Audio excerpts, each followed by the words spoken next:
All right, so a little bit about accelerating support to advance local partners 1 and 2. We're in the second part of our project now. So we prepare local partners to have the capabilities and resources to serve as prime partners for USAID. In some cases, we work with current USAID primes in helping capacitate, and sometimes it's emerging primes or those who are about to become prime. So we work in quite a vast array from human resources, communications, financial management, quite a range, but also board development and leadership and governance is a really important part of what we do.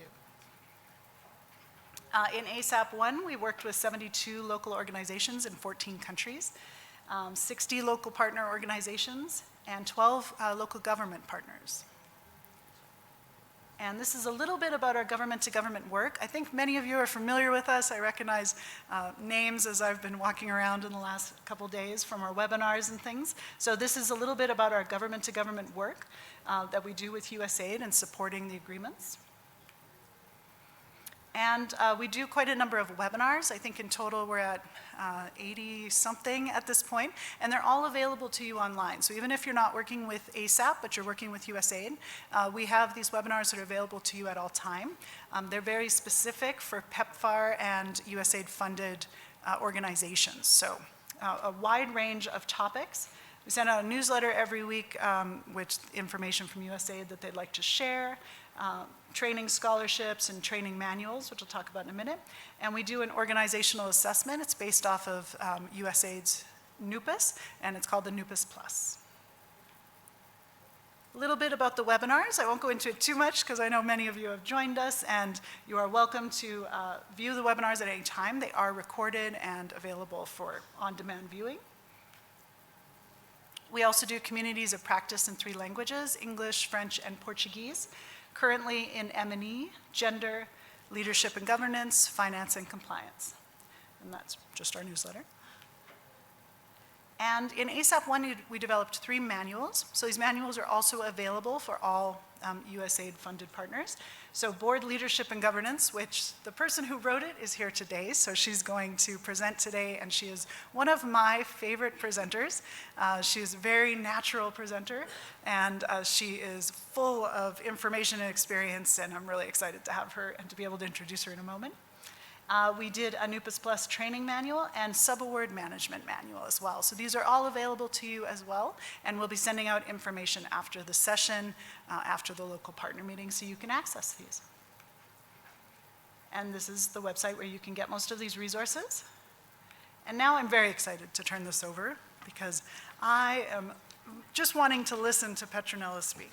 So Petronella Mwasandubi is our speaker today, and she has been working with ASAP for quite a number of years. How many years, Petronella? 2. Excellent. So she goes in and works with organizations to help develop their boards. If you have a board already, she's in there supporting the roles and all of that, and she also helps to set them up to begin with. And she's really an incredible presenter, so I'm excited just to go ahead and hand it on over to her. We do have a tea break at about 10 o'clock, so from 10 to 10:30 we'll have a quick tea break. You can have refreshments outside, and then if you don't mind coming back on in, and we'll go ahead and get started. And then lunch we will break at noon, so just so you have a little idea. So Petronella, I'm going to go ahead and hand it over to you and to our virtual audience as well.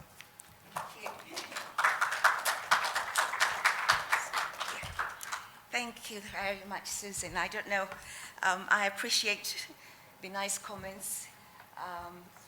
It's not always about me, but actually I've been really lucky to work with a lot of people who have enabled me, so I really appreciate being here. Welcome everybody in this room, and we welcome you all who are out there on virtual.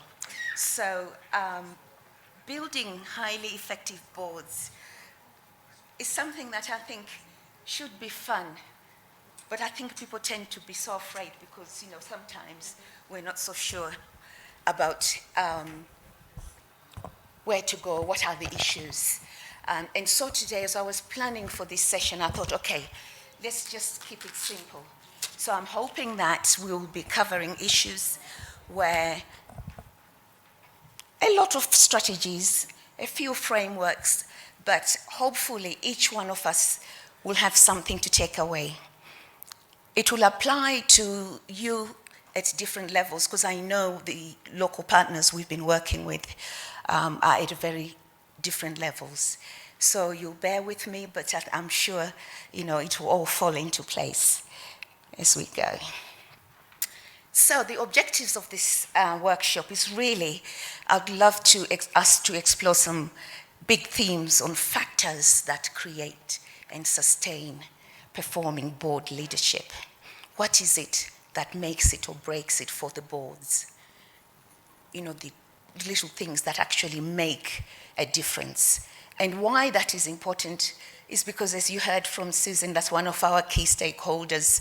We want to prepare our organizations such that we are able to grow, such that we're able to tap into those resources. And in order to do that, if you have high sustaining teams, you're on track there.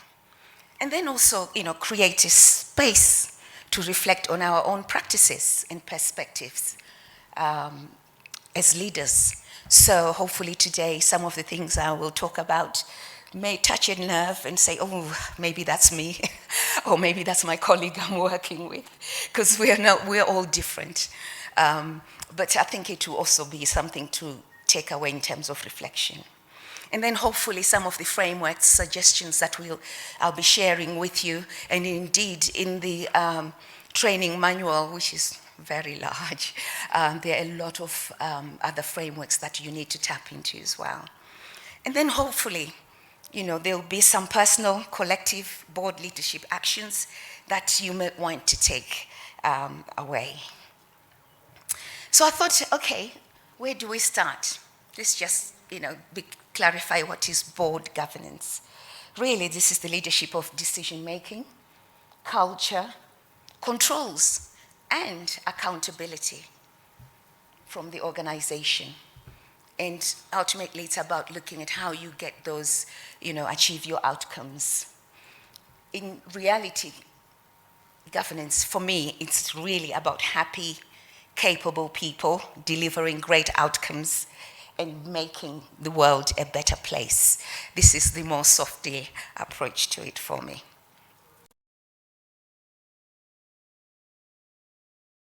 Much summed up in this is where the board should be very much involved in formulating strategy, which is the roadmap of your organization. And then, of course, the financial management side of it. And as I alluded to it earlier on, financial management role for the board is ensuring that actually money is being spent well, and that actually you're not going to run out of money. And for that to happen, there's got to be some dialogue between the board and the people who run the organization.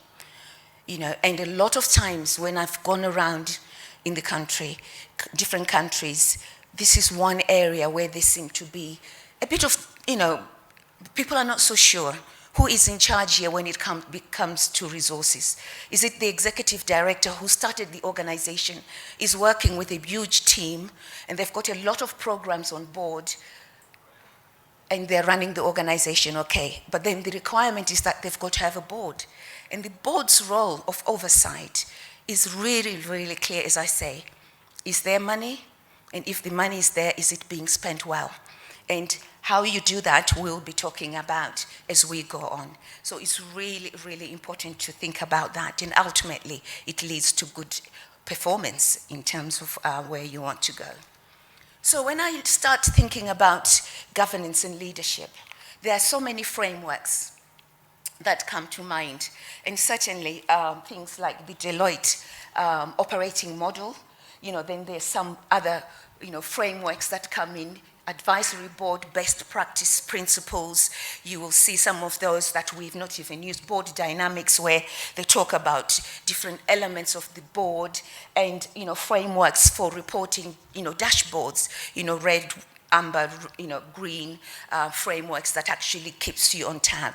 And I think it's always really lovely to think of your organization and think of some of these on how you might be able to apply them in your organization to assist you in terms of your board governance. And we will be touching on some of those. And then I always like to start by looking, just describing about the iceberg model. This is something I learned many, many years in leadership. But very much our organizations are like this, whereby there is, the iceberg is much more under the sea, as you can see. And what we see at the top is what's happening. And usually, your organization, everything is kicking around there. But actually, underneath, there's the patterns of behavior. What trends are there over time? Systems and structures. How are our parts related? So it's those nuances that people, you see, you live them, but we often ignore those more so, and yet they really impact on the organization. So it's just something that I thought would be great to start with. So the agenda really, I'm going to take you through starting with the NUPAS assessments. This is, the assessments that we conduct with ASAP. Just, it's really a couple of slides on that. And then also start to discuss what are some of the board challenges that we're facing, and how can we actually start to think of what effectiveness means with regards to those. And then, I'll be looking at us talking about some of the softly psychological side of governance and leadership, which is about the mindset and about leading teams. Because ultimately, it's not just about the few people at the top. It's how you manage your teams and really, bring them on. And then we might take a stop, depending how the time goes. After coffee, then we really, take a deep dive on some of the strategies on building your teams. Sense of belonging is one of those, which I think we'll be doing a lot earlier. But also, how do you create a shared purpose for your teams? And also, there's the enabling psychological safety. Where organizations, and I'm sure most of us have worked over the years in different settings and different positions. It's about how your people feel. Sometimes you see everything seems to be kicking and you're getting the support and everything, but actually, what is the organization like? How do the individuals feel? And I think it's really important for us to build on that. And then, of course, I'll be talking about the strategies of enhancing your boards, but also more so really looking at some of the action planning that you might like to think about.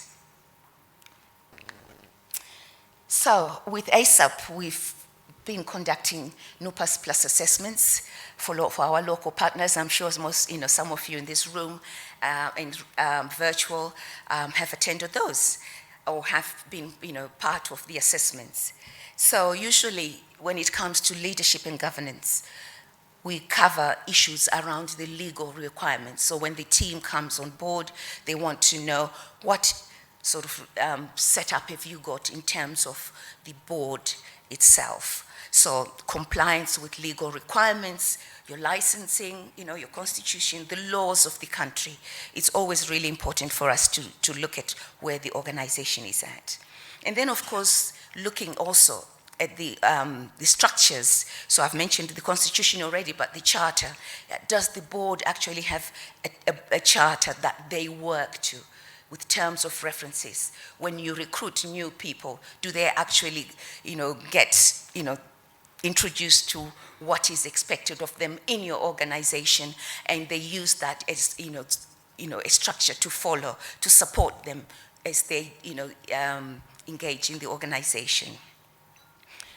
And then, of course, we also look at the emphasis on governance in terms of overall in the organization, the environment itself, adequate safeguards, and this is where sometimes internal control systems comes in place as well, and also looking at where is the organization in terms of sustainability. Have they got any plans in place, or are they still at very infancy stage of that? And I think in NUPAS Plus assessment, for me, I always say to organizations, to colleagues, this is, very good for you, because then this starts to get you to think about the solutions to some of the areas that you may be struggling with. And in particular, if you're looking to impress your stakeholders. So again, The list is pretty much some of those things that I've covered. But number 3, the structure. We also look at whether you've got the board committees. Now, the board committees are an extension of the board. Some people tend to get very confused about that, thinking that the committees belong to the executive director. But in actual fact, it should be a board member who chairs that committee, and the committees should be based on expertise. And normally some of the boards that we talk about, we look at is whether there's a finance committee, and normally we expect you to have a board chair who has got that expertise. And then maybe human resources, and for organizations that have got programs, very important maybe to have a board member who understands programs, and therefore they can also help facilitate that. And then of course we look at the organogram. The next one, very important, is does the board have a schedule of meetings? Do they actually meet? Because sometimes you come across token boards that actually don't meet. So they will be looking at your minutes to see actually whether there's, demonstrable, evidence that there are minutes there. I can see some smiles in the room. And then of course, the strategic plan with clear roadmap. Does the organization actually know where it is, where they're going, and how they're going to go there? And that's a very important area. Talked about financial management systems, very important, seeing how your finance manager officers are working. But it's all done to actually try and then come in and support you. And then within that, risk management. As I mentioned earlier, there's always these issues about the resources, but also what are the risks? Is the organization aware of the risks they may be facing? As board executives, as executive leaders or senior managers, or M&E staff, are we aware of the risks? Are we likely to deliver on our program? And is that being discussed at a high level so that actually you come up with some strategies to sort those out? And then of course, board and management succession planning. That's one of those areas that I know for sure, in particular when we've got colleagues who've been there in the organization. I'm not sure how many of us actually take time to think about succession planning, but it's one of those where we like to see whether there is a plan to grow the organization, but also individuals to succeed in the organization. I think I won't mention the board manual because Susan has already done that. But again, this is a resource for you guys, and it's at very different levels. You'd be able to tap into that very much so. I think highlights, key highlights on governance and leadership from the assessments again. Things that we actually tend to sort of come across. One of those is that the people who set up the organization may maintain a disproportionate power and influence. And that's one of the key challenges now that we tend to see come up in those boards. Or the token boards, where we are told that actually there's a board, and then you never hear when they meet. Certainly, I've had some people feel very uncomfortable when I visited. They've told us that there's this board that's been meeting, and then when we come on the ground, actually the board is not actually really existing. And that's a real shame, because then, you really need to make sure that you've got that system in place, because that's when we start to look at how will it help your organization, your individuals actually to grow. And that's one area I'll be coming back to later on. And then there's the centralization of power, where you can clearly see that there's no delegation and management support. Only a few people in the organization are the ones who seem to be the ones running around, and there's not, everybody involved. And I always think sometimes we do miss out a point there, because sometimes in the organizations, you have some strategic few individuals who are really brilliant, who we should be tapping on. So it's really looking at how you can use those resources. And then another challenge is senior management struggling to find a balance, a right balance, and this affects performance in terms of, who they are. I mean, there's been times when I've had the executive director say to me, well, I've appointed the HR manager as the board secretary. So, and then you start explaining, but how does that work? So I think sometimes it's really about the executive director, senior management, taking a step back, looking at the whole organization and thinking, okay, what does it mean? Which are the structures that we're looking at? And I'll come back to that. And then there's the poor people participation by important people. Who is sitting on the important meetings in your organization? Because I think usually sometimes you have people who are the wrong people there. And of course, there are organizations that always seem to be in crisis mode. They always seem to be firefighting, smiles and nods there, right? And I think that's one key challenge, and it's about actually thinking, what do we do about that? And then there are board issues with setting direction, where sometimes you find the board does not really have a purpose. And they don't put it first. So they are going ahead with some, activities, very much minuscule stuff, but actually not focusing on the big picture purpose, what the organization is about. And then the organizational direction is unclear. And number 3, the board and executive director not aligned, because what we expect is that there should be alignment.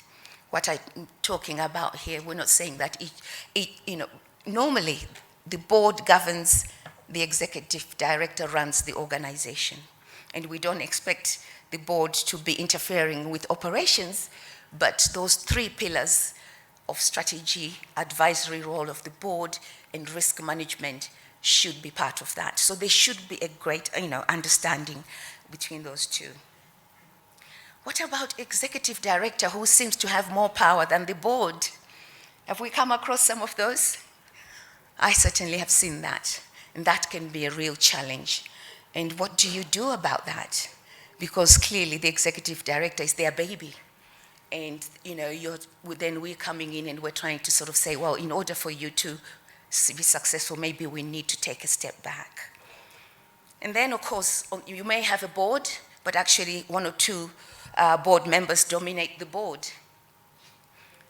And they control it, they control the agenda, and board meets because they're just meeting. So that's when you realize, talking to the next point, you've got the wrong people on the table. So it's about also looking at who is sitting on the table and are they the right people. And then the board not measuring what it does.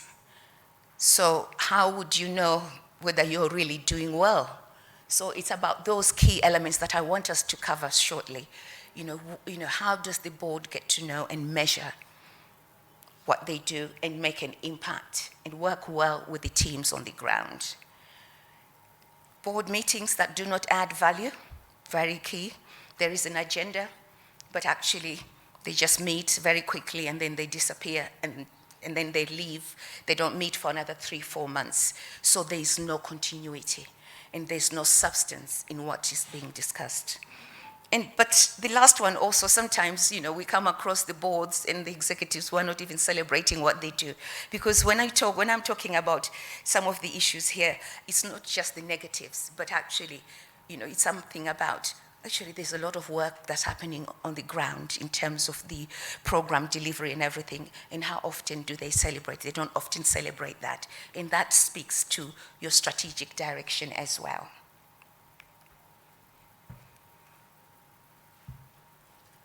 I think some of these, in terms of culture, I won't cover too many because I think some of these pretty much hit the same things, but the culture in the organization is really key. And cultural problems often, manifest themselves, again, where you may have people who've got too much influence, so much influence that they take over in the organization, on the board as well. And the decisions then, are pretty based on individuals, not based on the importance of the organization. Then what happens then? You end up with people feeling dismissed. They abandon their duties, responsibilities, and certainly I've come across some local partners who have got the board members, but actually the board members do not turn up because the board is not working as it should, and therefore they're not being involved really. They're not committed, and of course they don't feel valued. And the information is not shared. There always seems to be a meeting that has happened before, and then what is discussed is slightly different. And then the last one, the founder, which I think I alluded to earlier on. The founder-member issue is one of those that we come across a lot, and should not be always. I always start by saying it's not a bad thing to have a founder of the organization, because they had the vision. They are there, and they're really passionate about it. But in some organizations, when we've gone in to look at assessments and everything else, there comes a time when you start seeing that power that they may have, and they've got this blind spot that they don't see, could be actually limiting what happens in the organization. And it's about how you look at dealing with that without, of course, hurting the organization. And sometimes the founders are actually really, really good for continuity of the organization because they've got that organizational knowledge. But then it could be that they are so dominant that the organization is inhibited in actually going forwards. So that's really, some of the things that we need to think about.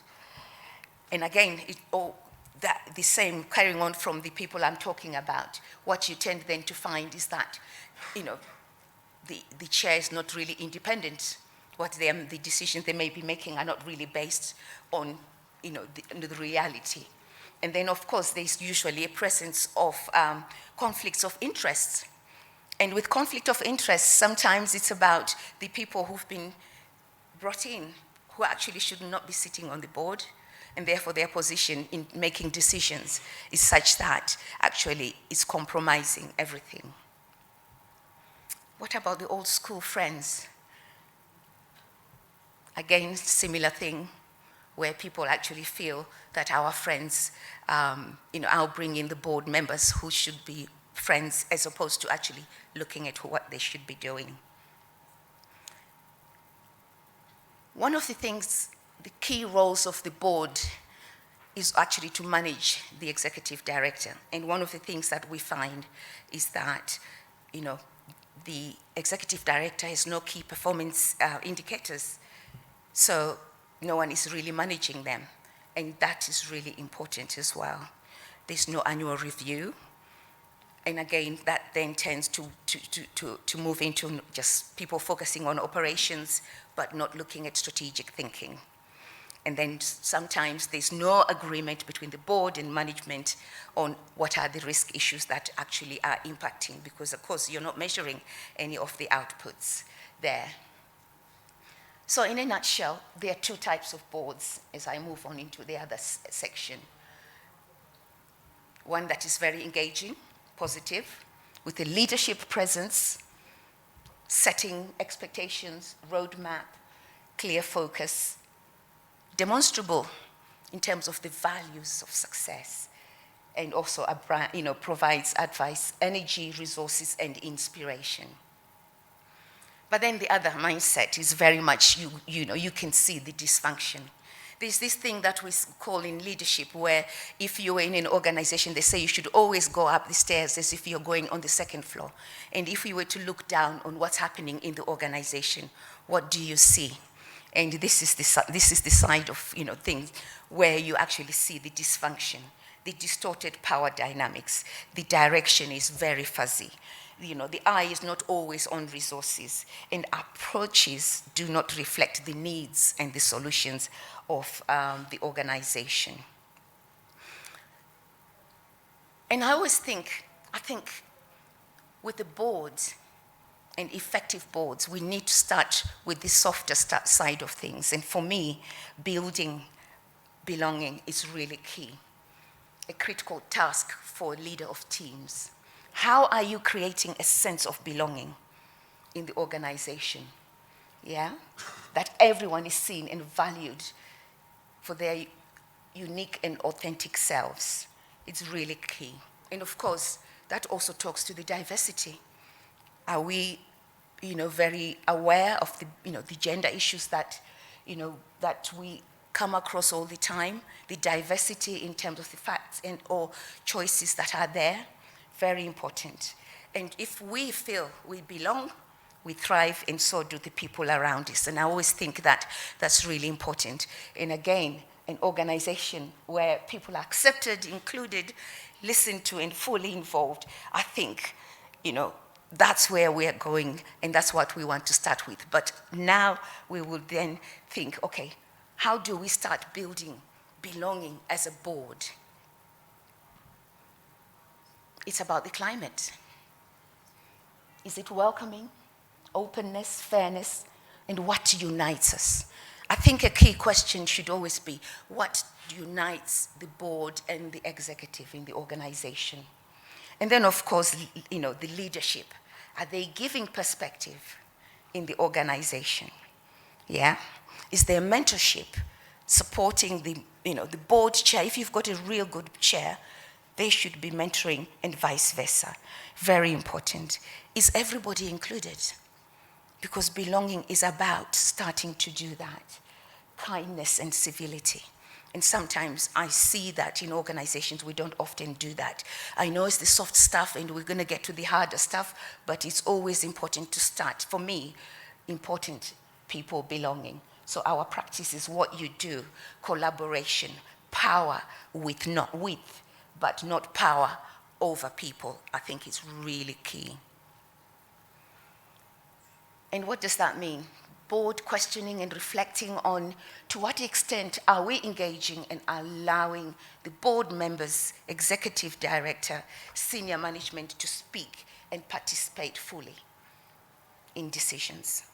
So when decisions are made, are they only for the few? Is there space for talent?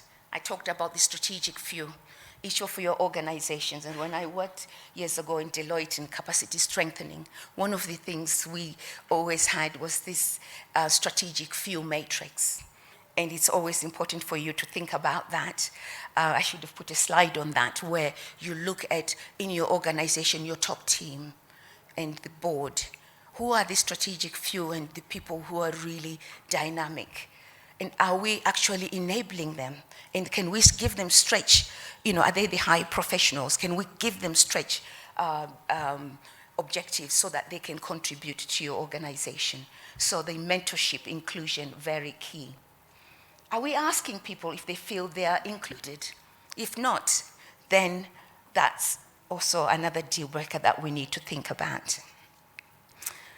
And then, of course, when we look at the composition of the board, I used this framework for belonging because it's all about recruiting people you feel comfortable with. Remember, I was talking about the,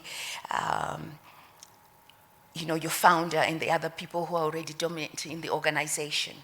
But I think with belonging, it's ensuring that we don't stay on the, sameness. It's valued exclusion. I do not belong. I'm not welcome. Differentiation. I'm different. I'm uncomfortable. Then there's assimilation. I can fit in.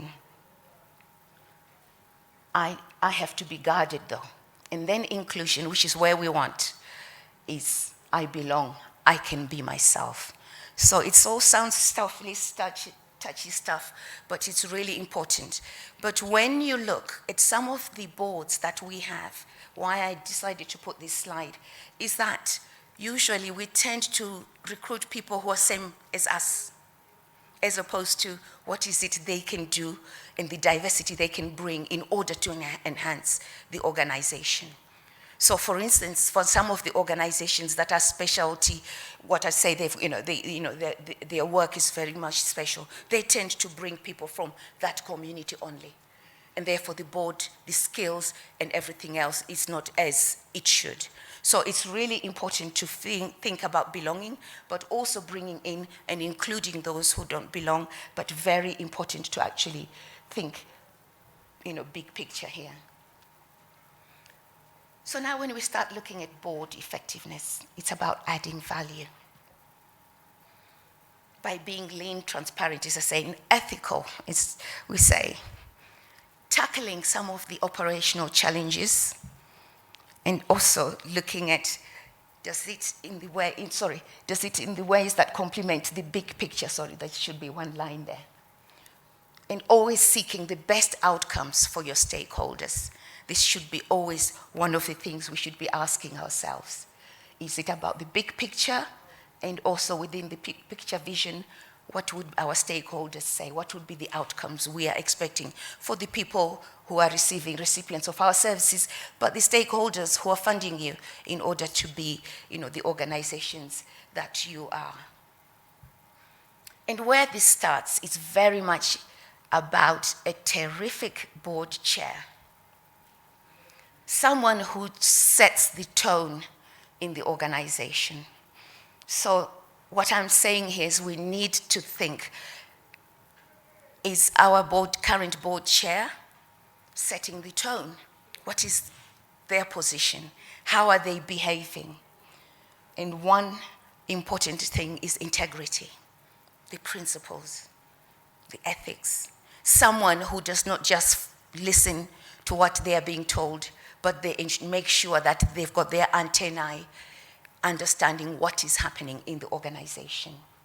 They've got the ability to influence others without dominating. Because sometimes, as I said earlier, the chair can be very dominating. And they've got the personal strength to be able to challenge in a nice way. Because I always think sometimes, I'm sure some of us have got, I used to work with a chief executive who, when he told you off, you actually left feeling really good because they did it in such a way that it did not make you feel bad, but you knew you'd done something wrong. And I think the strength in the board chair, if your organization is truly wanting to be dynamic, you've got to have someone who can ask the questions, not too dominant, but also takes a step back and allows you to be. Very important.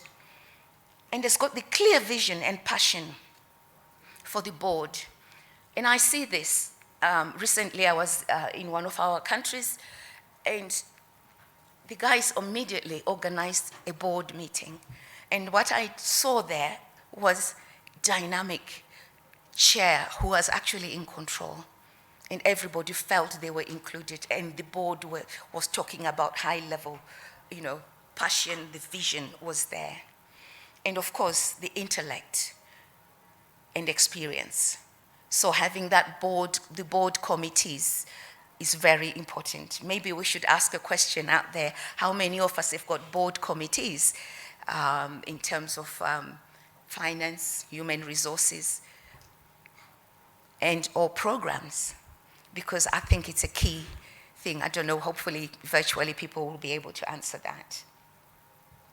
And then decisiveness, making decisions and not having to quibble about it because they're not so sure. They use the facts, they use the information they're given, and then they make decisions. But it's not decisions based on them, but for the good of the organization. And ability to chair meetings. This is where you need to think about your board agenda items. I've seen board agendas that do not include declaration of conflict of interest, because each meeting we're supposed to have people declare. And if there's a topic that they are involved in, which is close to the program, maybe a report that's about to be discussed, do people actually excuse themselves and not be part of the decision making because there could be conflict?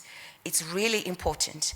And some boards would obviously ensure that there's a signature from everybody on that. And some meetings should always have those 3 pillars of the board that I talked about. Strategy. Do you every quarter report on where you are with your strategy?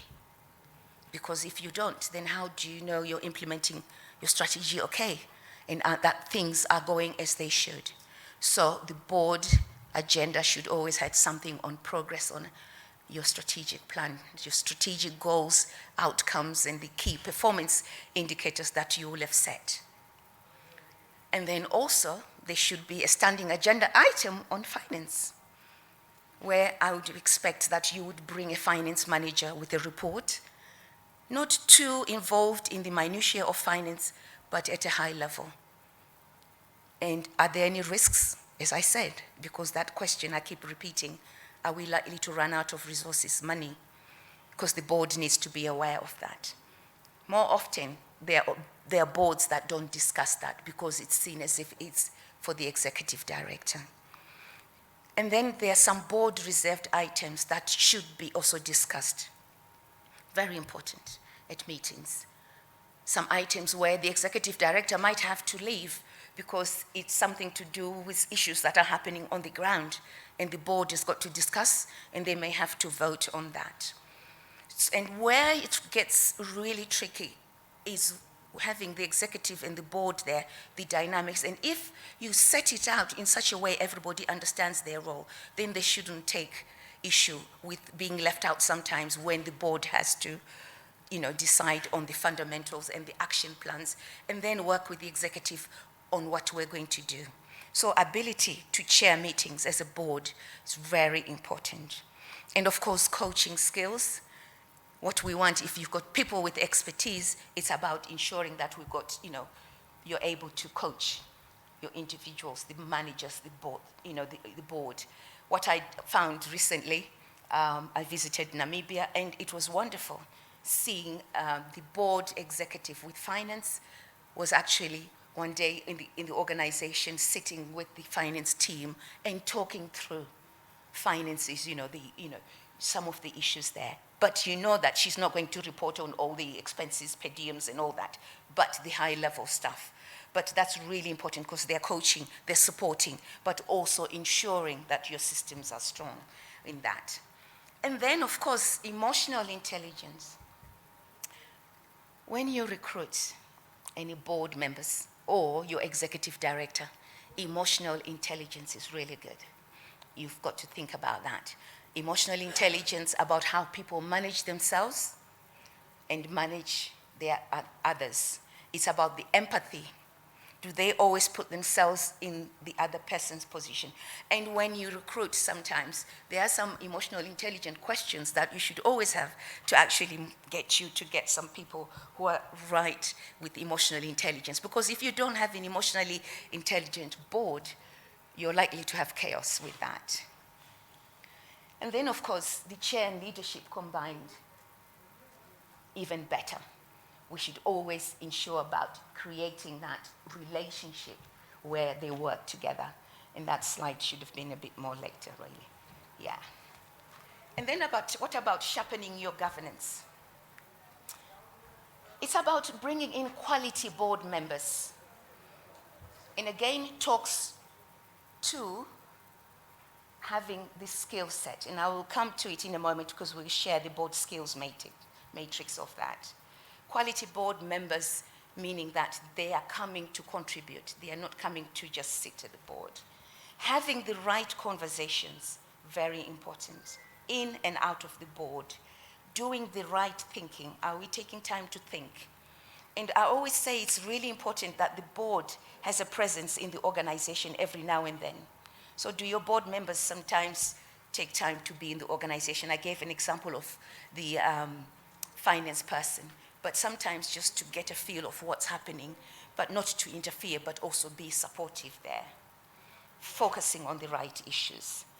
Making decisions, as I say, on the best information, but challenging and supporting the executive director in the right way. Remember my example of the executive director who always challenged me, but actually they did it in such a way, because there are some things that the board will see, they'll be privy to, especially when it starts to be about numbers. So you've got to have those difficult conversations, but it's got to be done in a way that does not create tensions. There's Peter Lencioni one of these gurus who did a session on dysfunctions of a team. And they talk about lack of commitment. They talk about inattention to results, but lack of trust. And this is where I'm going with this in terms of when you challenge each other. Lack of trust, really important. And then, of course, fear of conflict. So there's a tendency to avoid conflict because we know it's going to be difficult. So what I'm saying here is about challenging in the right way. And do we do that? And how easy is it to do that? And then, of course, letting go of inactive and inexperienced members. We've got to make the decisions. They're very hard, aren't they? Because I'm sure some of us in this room and virtually, we have people we know who sit on the board. But what value are they adding to your board? And this is the time to start to think, actually, maybe we could do with dynamic people. Who can we recruit? So it's really, as Jim Collins says, it's a time to get people on the bus and time to get some people off the bus. And that's really important. I've just alluded about to having quality board members.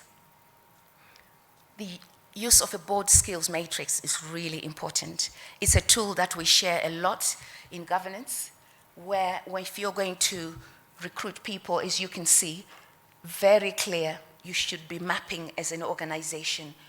It's, who are the people we need? Have we got someone in finance? Yes, so you tick. But also, so map your board members at the moment. And are they all of the same experience? Then in each case, you need to think, in terms of diversity as well. Is it all female, male, but also gender? And then director capabilities, as you can see there.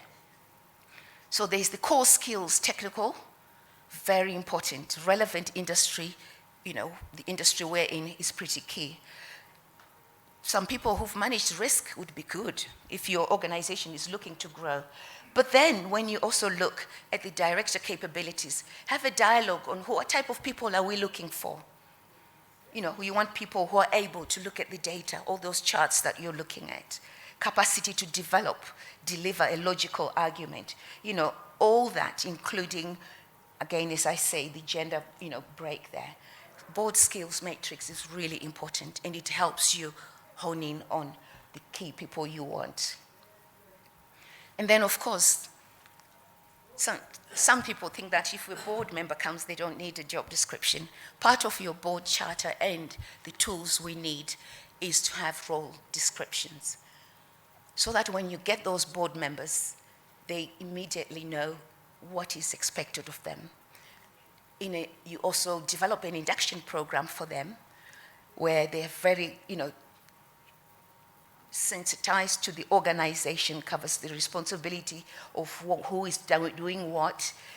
You share the board charter, code of conduct, constitution. They must know that.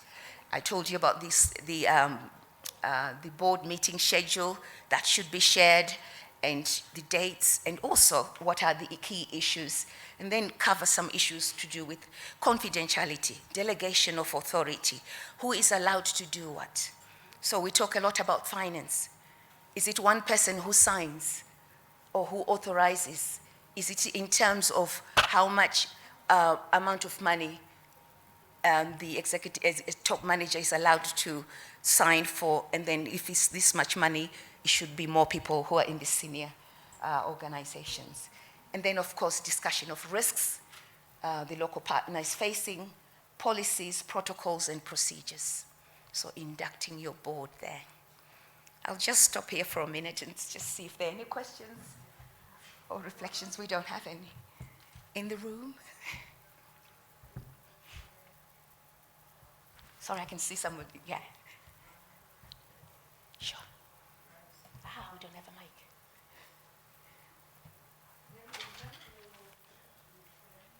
Thank you so much for that articulated overview. Just a couple of questions based on reality. Sorry, there's a mic. Sorry, we're just getting a mic. All right. I hope this works. No, thank you for that presentation. Just a couple of reflections and questions based on practical experience on managing a board. I'm Caroline Juguna, the Country Director for Path Kenya. You spoke about committees, and at times you'll find the number of members you have in your board, it's really not practical to have committees because perhaps you have maybe 7 or maybe at most 8. So again, how viable is that, and what are other options to make sure that all the agendas are covered? Then the other thing, again, on board management also is just, the expectation. We are non-profit.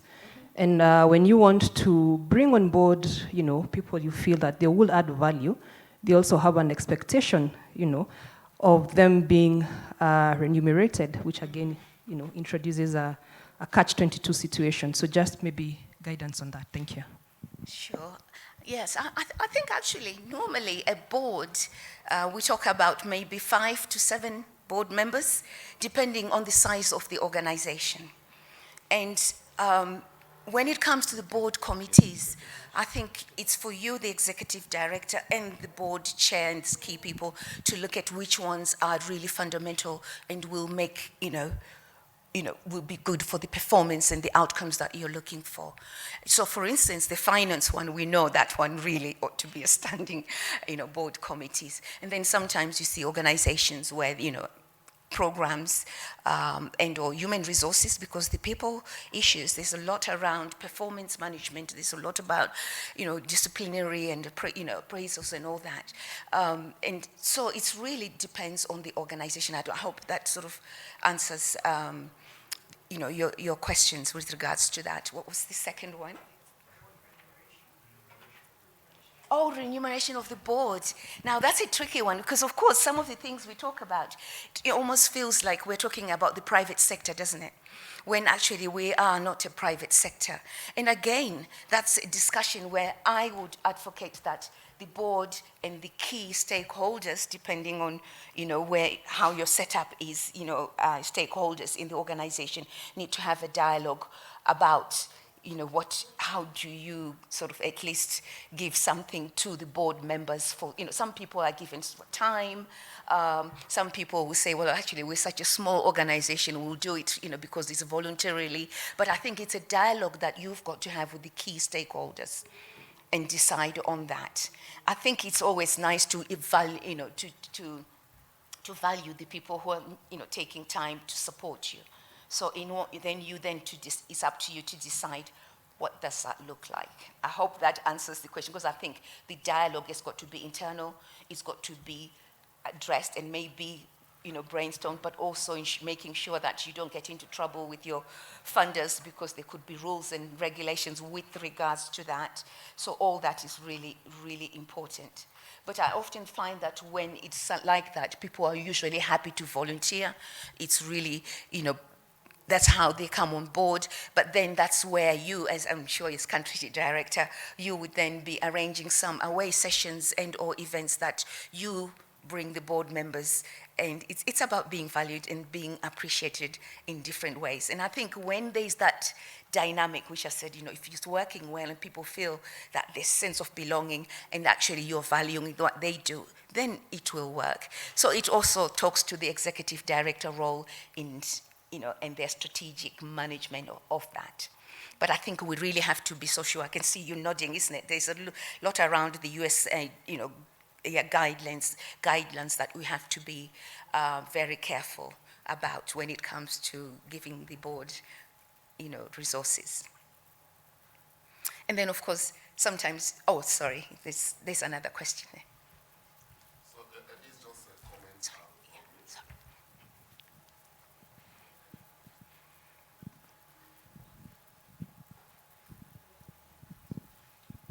Okay, mine is just a comment and a follow-up to what she earlier asked. My name is Paul Lumo. I work for Heartland Alliance in Nigeria.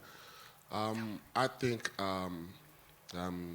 USAID should be more intentional about supporting the development and sustainability of organization through the support to the to things like this, the board. You see some of the NOFOs and calls that come up only goes to mostly technical, what you need to deliver Yes. on the project.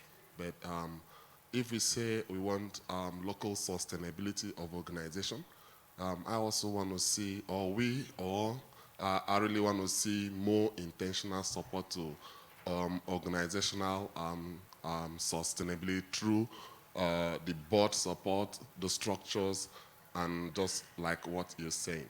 Because this is the first time we just have been designed. Is an eye-opener because Yes. organizations are left to struggle with and also deal with these issues of board structures.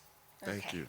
Yes, so yeah, you're right. So it's about looking at, and I'm glad you're here then, because I think it's some things that we don't often cover, and we're starting to talk more about boards and what we expect, and and people actually understanding and being real clear about that.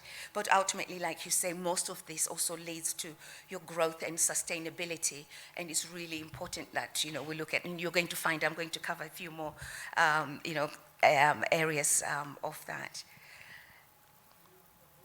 Good The morning. important. Oh, I'm sorry. My name is Bridget. I'm from Botswana.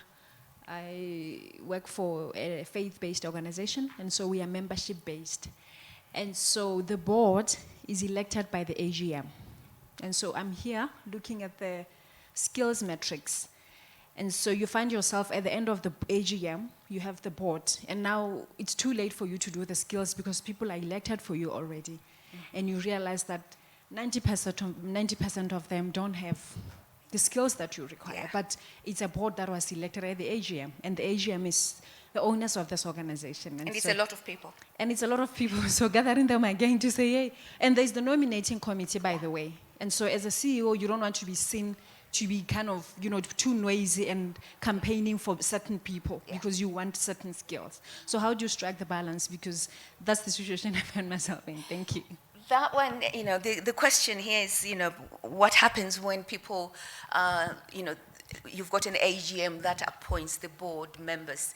We come across this quite a lot. I think when I was as we've got some colleagues from Ethiopia and some other organizations. And what has actually happened with the evolution and us, starting to focus, there's now a separation usually. So there's the AGM, and then there's the board, and then there's the organization.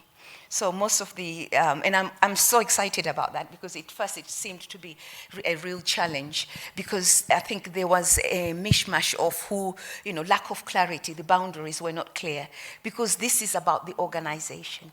And I think I can see some nods in the room, and I think I'm sure some colleagues who are here who went through that can attest to the fact that it actually simplifies the process, because when you've got the AGM, it's usually, whether it's, a group of doctors or whatever the AGM consists of, they won't know about the board, the issues we're covering now. So, when you really want to be a robust board and organization that's got strategy and is really raring to go in talking about sustainability, you've got to separate those two. It does not mean that you're not going to they're not going to participate in the AGM, but that's a different role for them. And they shouldn't be really, the AGM people should not be interfering in the organization. And I think it's been working from the other organizations that we have. Of course, it's managing the small p politics as well as the big P politics of that. Starts with the Constitution. Exactly. So you need to revisit your constitution. In actual fact, that's what people have had to do. Refresh your constitution, set the boundaries, and therefore then you start creating the board that's got the right level of people. And those AGM people are your key stakeholders, so you just keep them well fed because you want them as well at some stage, right? Yes. Yes. Yes, a couple more questions and then we move on. It's only that I was already holding the mic. It's okay. I think some of the things you have already said, I just wanted to also just comment on saying that if you go to the AGM and you start nominating board members there, it's a disaster. We've been through that before, but I think since the NUPAS and since we were capacity built, the board actually starts looking for board members well before.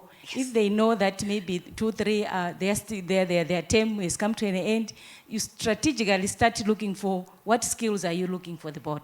I So like it that starts there. strategically. What skills are you looking for? And we do actually send out, we have a template of whom we are looking for. Yes. And that is done well before the AGM. And also, I think in terms of board members, they are also told well before they join that this is not a job. In terms of remuneration and so on. Of course, they would want to get something. But I think that is also well said before. That is voluntary. You want to give your skills for the sake of your country, for the sake of your people, and all that and all that. But of course, definitely, yes, there are other things which I cannot probably go into detail. So I just wanted to comment that it's done well before. Then it does work. Yeah, and I very much like the way you explained that. And What the you- constitution, we also have a constitution is Okay. there that guides us and all that. Yeah. And So- also just to comment on the number of board members, it's 7 members. You can have committees with 7 members. So it starts by, in each committee, the people with the skills, they are the ones. Then the yes. others can join. So we do have finance, we have HR, we have programs, all that is there, but with 7 members. And it's working, I think, very well. Thank you. Oh, well done. I'm Eunice from Zimbabwe.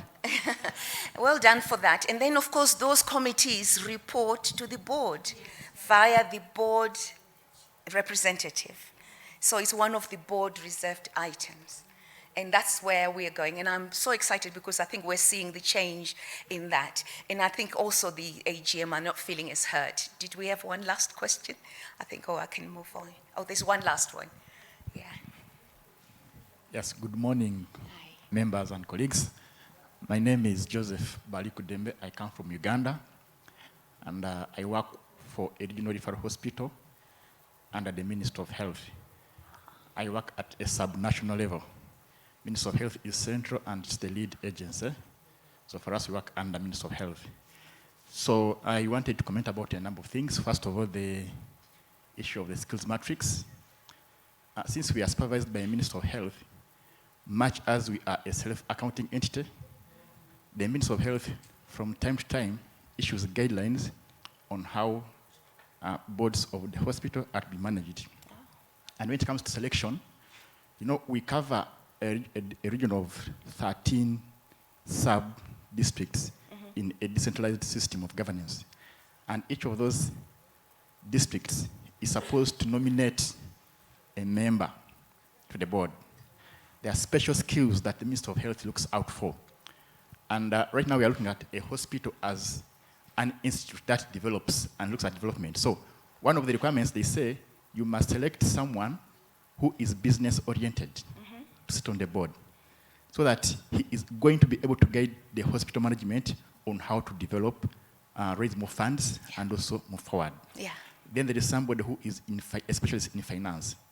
So a district must select someone who is a specialist at that. So that's how the Ministry of Health has guided. And this guidance comes out from time to time. As the kind of guidelines get out of date, they issue new guidelines. And before we received USAID funding, I am one of those working under the G2G arrangement. We had a team from USAID that came and that did an assessment of the institution. What are the risks? What are the strong points? And then our board, which was running by then, had a few months to expire. And USAID was very much involved in helping us to set up the new board. And even after we set up the board, they provided funds for orientation.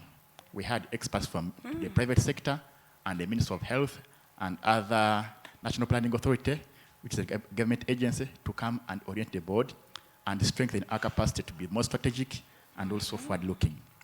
Then on the issue of remuneration, these board members are not donors. So the time they give for the hospital, the ministry has guided that the hospital has to look in its own funds to give a small monthly retainer. And then for every meeting, we have to give them some allowances and also transport refund, depending on where you come from. So this is guidance from the government and Ministry of Health. So I just wanted to share that with the team. Thanks so much. And that's a brilliant one, because I think it's about each of your organizations having this discussion about how can we, add value by appreciating the people, and can we do it in such a way that does not look like we're dipping into the resources that we shouldn't, but appreciation, and also about the way you engage and work with them. Sometimes, that really works, but I like that hospital setup because it's a really good framework in terms of that. Anyway, thank you for some of the suggestions. I think I will move on. I was going to talk a bit more about the culture. This is one of the frameworks that we use, importance of culture. And I think even this issue we're talking about, resources, very much it's all also, hinges on some, the culture of the organization. So they say that this exhibit, strong organizations do 5 things well: clear vision and priorities, cohesive leadership team. The team that hold hands, they dance together, but they're not fighting. I'm sure we all do that. And then also clear roles and accountabilities. This is always a pain point, accountability and clarity of role. Because if you don't from the outset clarify what the board role is, each member, each individual, then you tend to end up having problems. And making people accountable is really pretty key. Yeah? The structure that supports the objectives. So if you've got a strategic plan, every few months, 6 months or so, do you stay back and say, okay, this is where we're at, we're delivering, are we on point, but is our structure supportive of the strategy for next year and where we're going? Do we need to review and rethink where we're at? And I think it's always really important about that. Looking at talent, as I've already said, you want talent that are necessary for success. And if there's anything you're going to take away from this session, always think about your strategic few. That's what I always used to call them. The few in your organizations who are those strategic few, as well as, but I'm not saying that then leave everybody else, because you want to be supportive in terms of their strategic leadership angle, because if you have people who are just very operationally focused, then you're not going to move forwards. But very much also about superior execution of programmatic work processes, effective and efficient support processes, and high performance values and behaviors. And then, of course, capacity to change, and I'll be talking a bit more about that. And then, sometimes you hear about boards that have been existing for a while, but they don't actually measure at what level are they at. And there's this wonderful tool, I've been introducing it. I know good colleagues that I've worked with have come across it, the maturity model. And what the board maturity model does is really about you asking difficult questions and assessing where is your board at any given time. And I think there'll be a slide coming up to that. So you need to be able, as a board, an effective board, analyze the governance capabilities, assess effectiveness of the board as a whole and individual. Because there's the board evaluation forms that we often have created in ASAP, and they're wonderful for people, the boards have been used, some boards have been using them, where the board evaluates itself. The members evaluated the board chair evaluates each of the board members, and then there's also feedback from the board about the executive director, and then also the board chair performance manages the executive director. So where there's openness like that, it's really important, and I'll come to the actual maturity model itself, but also it's about identifying improvement opportunities, so giving feedback on your program and everything else is really important. And of course, it also helps facilitate more conversations about the board, committees, and executives. How is it working? Where are we? And what should we be doing? And here's an example of a board maturity model. As you can see on the top, it starts from 1 to number 5.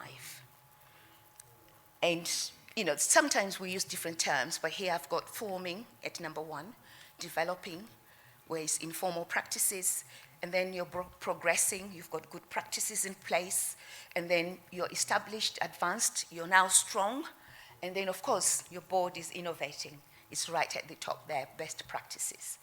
And normally, and I've just given a few examples here, it's a lens in the organization at all levels. So for instance, there is their constitution. You'll be surprised, we've got some organizations that actually have not a clear constitution or a board charter. So you would then assess yourselves to see where are we in the organization. And of course, there's a board chair and the board, they need to be also asking the questions, why is it we haven't got a charter? So you can see from where there's just no formal constitution or board charter to where we've got comprehensive setup of the local partner, including ongoing review and board assessments. So if they're really at optimal, we're talking about boards that are, have got evidence of leadership, there's demonstration of commitment, they've got the committee functions which are being reviewed, working effectively because they've got to work, and also chaired by an appropriate person and committees. And then actually the board skills matrix deals with finance, it deals with HR, deals with procurement, and it's, you can assess in all elements, and it gives a picture of where you're at. And then also you start creating plans to actually move to innovating. So it's actually quite a good tool to think about. So what it does is, it continually questions you as a board. You should be questioning your own governance. As I say, your focus, very important, but also tackling your day-to-day issues and meeting their responsibilities. And that maturity model really is about the governance working on that.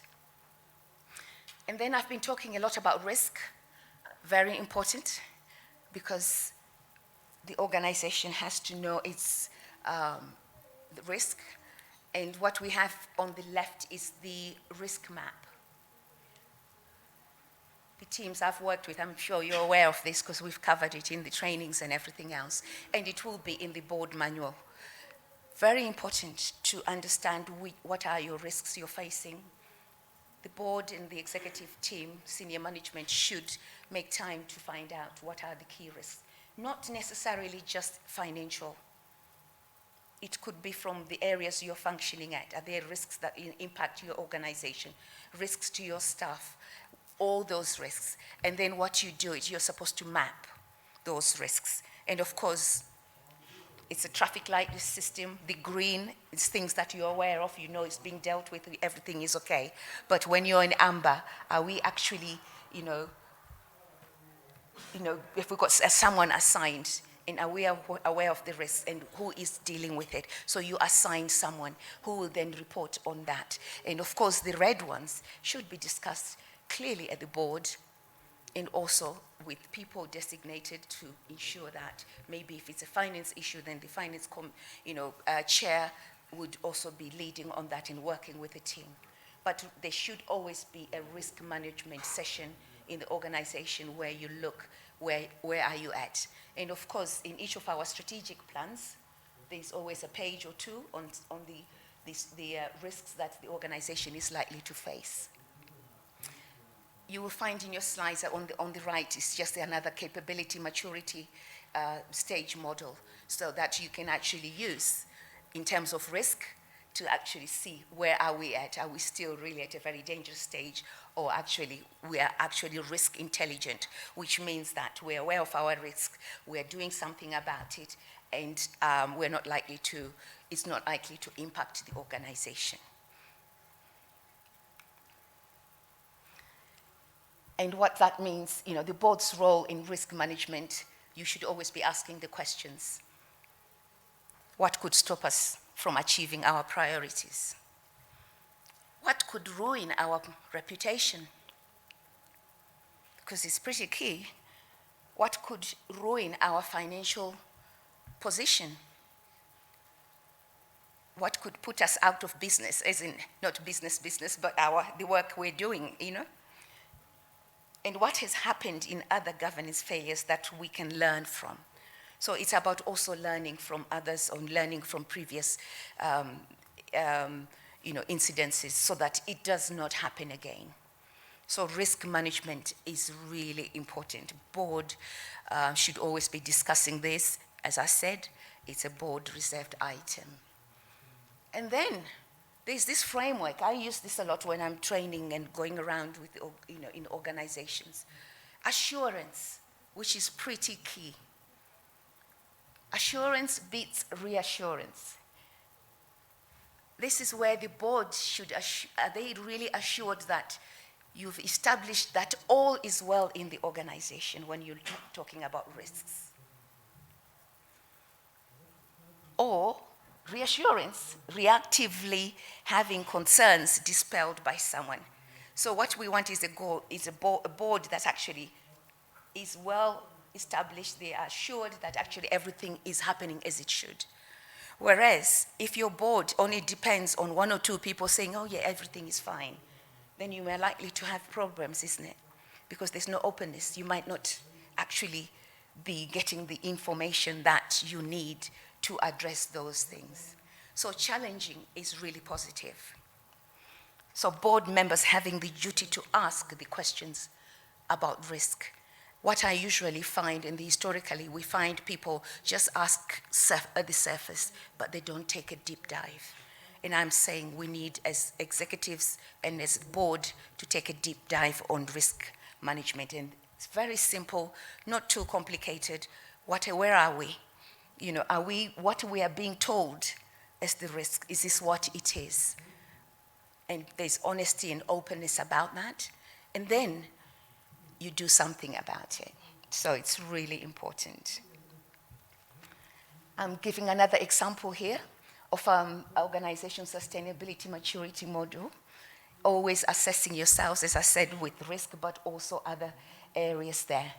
If you want to just look at your board agenda, for instance, stakeholder relationship. All of our organizations should have a stakeholder mapping exercise, that you know who your stakeholders are and who is responsible for what in terms of keeping those stakeholders, communication and everything else. And then of course, value add, minimizing of harm, goals. But this is just but an example of, matrices that actually show you where are we at this level in some of the topics that we are covering today. And of course, there's the strategy, which I've been talking about quite a bit. I've got this tool very clear about setting directions and who is participating, who is involved in formulating strategy with the board. The board should be active as well with yourselves. It's not about the teams going away for I've known some people go away for 3 weeks to discuss the strategy, but they don't have the board members there, because the board members have got to buy into your strategy, right? So it's important. So it's about looking at your targets, operational activities, a detailed work plan. That's, of course, the executive director themselves are working to, but then you report the high-level things. The strategies, what are the objectives? Yeah? But at the top, we always start vision, mission, why do we exist, and the values. But I think when it comes to really monitoring performance, is the bottom level. It's really key.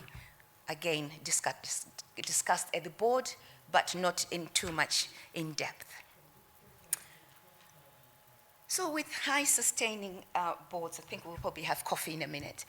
The relationship of the board and the executive director is something that is so critical. I'm sure if we had time and we were having a cup of tea, we could discuss different examples or experiences we've had where maybe it does not work very well. Always, this chart I find is really helpful. As you can see, the board is led by the chair. And the chair defines expectations for the organization. This is the board. But you can see there, management are led by the executive and takes direction from the board. Sometimes you find some boards who are not, well-trained. They're interfering and going to managers and instructing managers and circumventing the executive director. It shouldn't work like that at all. But as you can see, the separation is really clear. Granting of power, verifying performance, ensuring compliance, all the risks I've just been talking about, but also accountability, compliance with laws, and fiscal. But on the other side, the separation here is where the management, led by the executive, communicates expectations, implements the strategy and policies that have been decided, short-term, operations, programs, and of course, reports results to the board. So I thought I'd just share that for now. The committees, I think we've covered this so much, so I will not cover that. But I think committee role, the only thing I could add to that, we've got their terms of references and everything else, but the committees are not supposed to make the decisions. The committees can only go to the board and then present to the board what they're finding in finance or some of the other committees, and then the board either votes or makes decisions based on the discussions as the whole board. So even if it's a finance, it does not mean that they are the ones who make decisions on the finance. Ultimately, it's got to go to the board. They present where the financial positions, the challenges that are there, and then discussions ensues. And then if there's any issues that need to be discussed and voted on, the whole board does that. So it's really important that we separate that. But it's always really important that we have the right level of the committees here. And of course, a board that's really effective should always build consensus. I think pretty much the consensus process that, I've got here, there's an example where if there's an issue to be brought in the meeting, sorry, I'm reading this one because that's tiny. Clarifying the issue. Do we need the background info? What are we trying to decide here?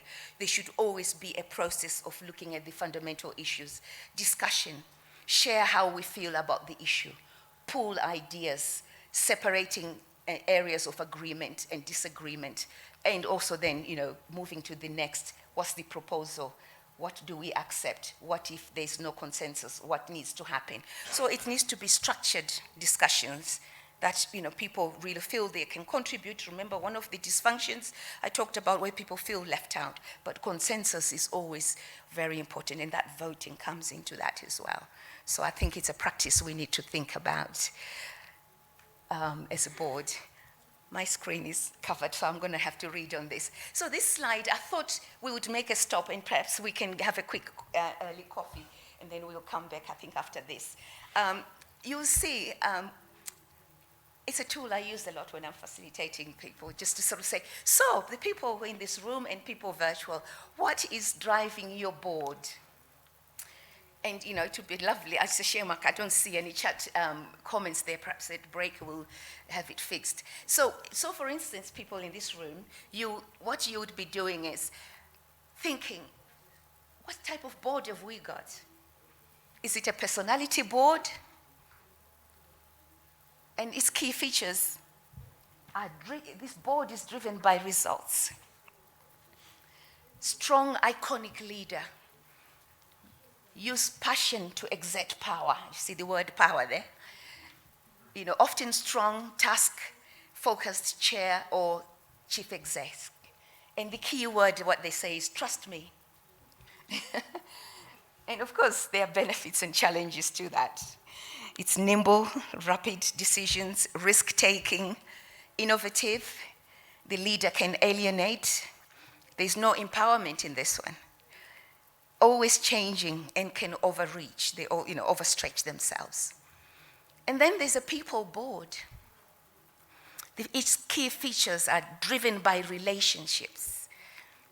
It's got a family atmosphere. I'm sure some of us have come across where it feels like you're at home, you have a cup of tea, the board is kind. I think the agenda is a bit loose. They use relationships to exert power. Often highly creative.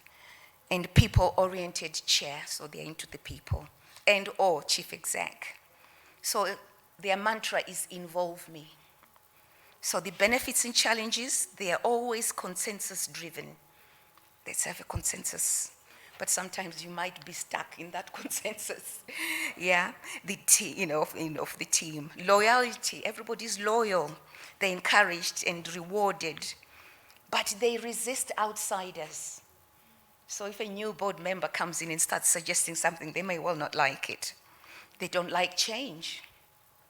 and it's difficulty setting priorities and taking risk.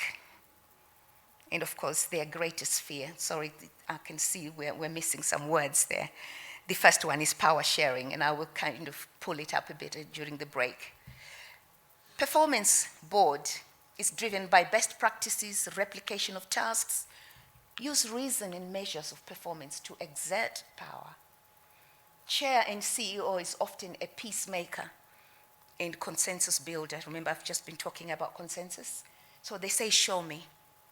So if someone suggests something, they don't criticize, but they say, show me. So the benefits, they like facts, benchmarks, results are key. They're very systematic. Undervalues people with divergent views. So if you slightly change, they may not like it, but not as innovative as could be. And actually, benchmarking can be secular. And then there's a policy board. It's driven by rules, policy, bureaucratic, very bureaucratic, uses rules to exert power.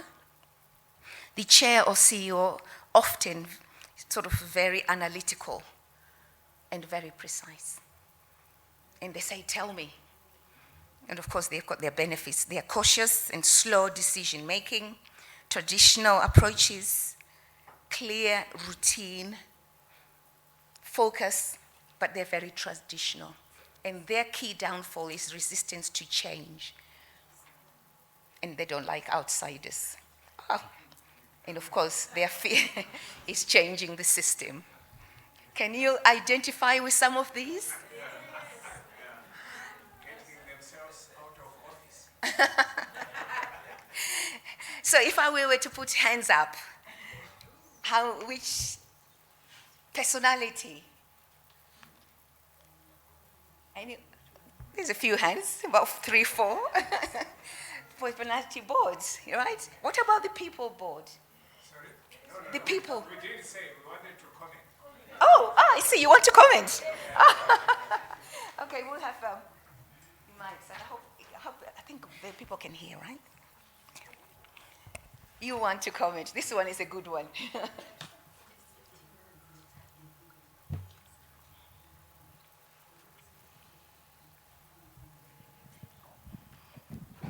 Maybe a comment after you have gone through the exercise you were engaging us in. you can- Otherwise, it would distort everyone's decision. Right, yeah.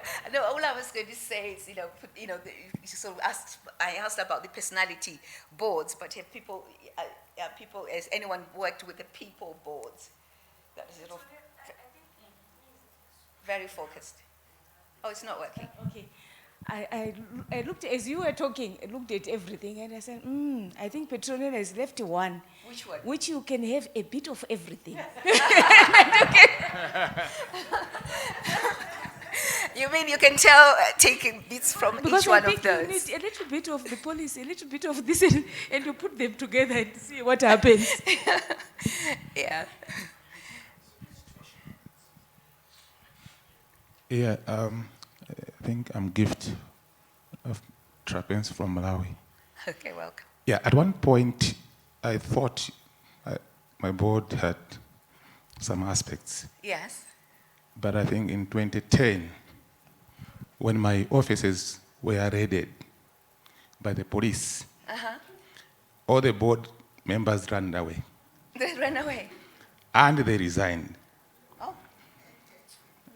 Yeah, so sometimes for the board to be effective, it depends on the issues that you are dealing with as an institution.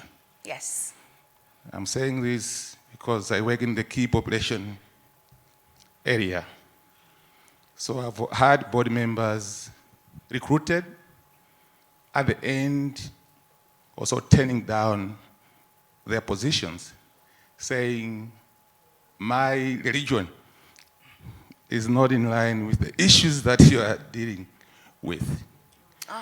Yeah, so I think sometimes boards can work effectively based on the issues that you are dealing with as an institution.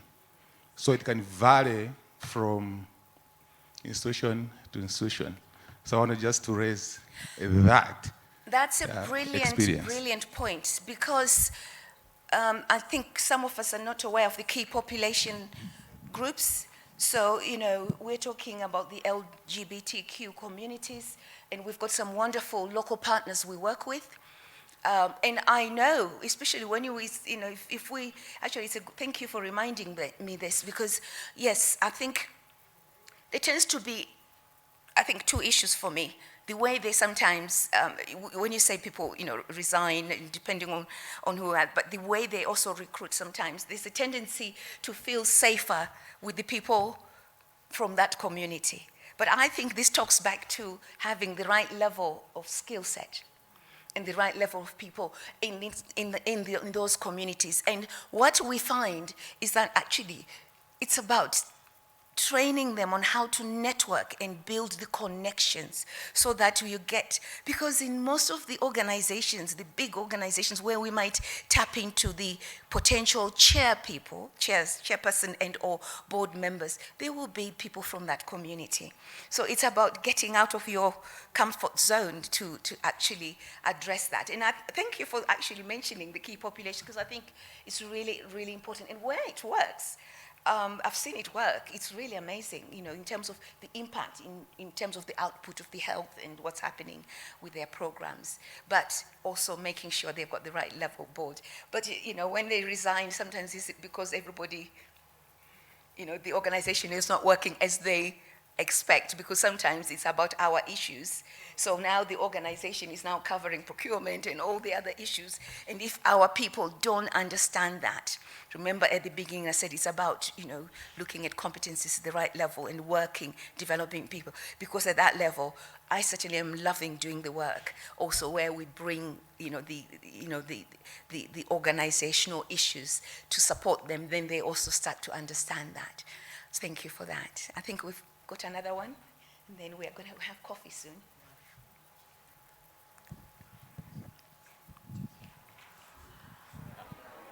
Good morning once again.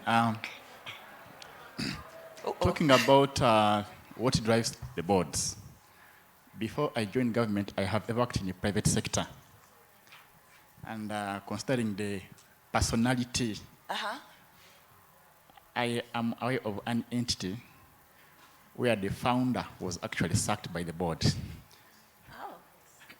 Because they felt he was actually either deviating, but this gentleman was driven out by the board, and he, in the next organization that he set up, he made sure he selected people who actually, in the second category. Second one, which was the people's one. Yeah, so So they they are made a colleagues. change. Yes. Absolutely. But then just to comment about what my colleague from Malawi said, that the board members resigned.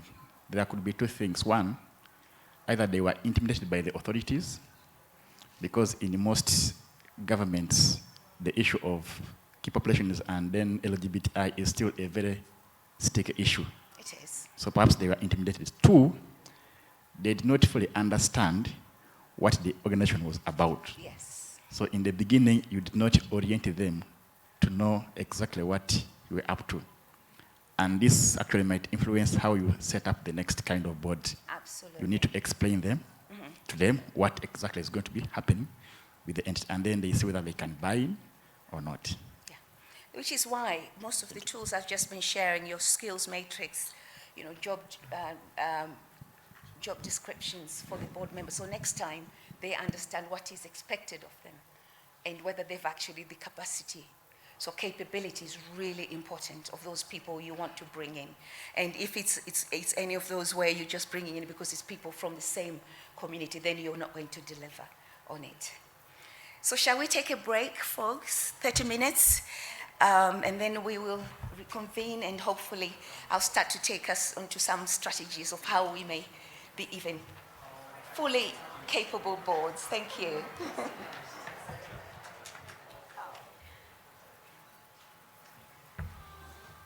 So welcome back, everybody, and thank you so much for the feedback, discussions we've had at coffee.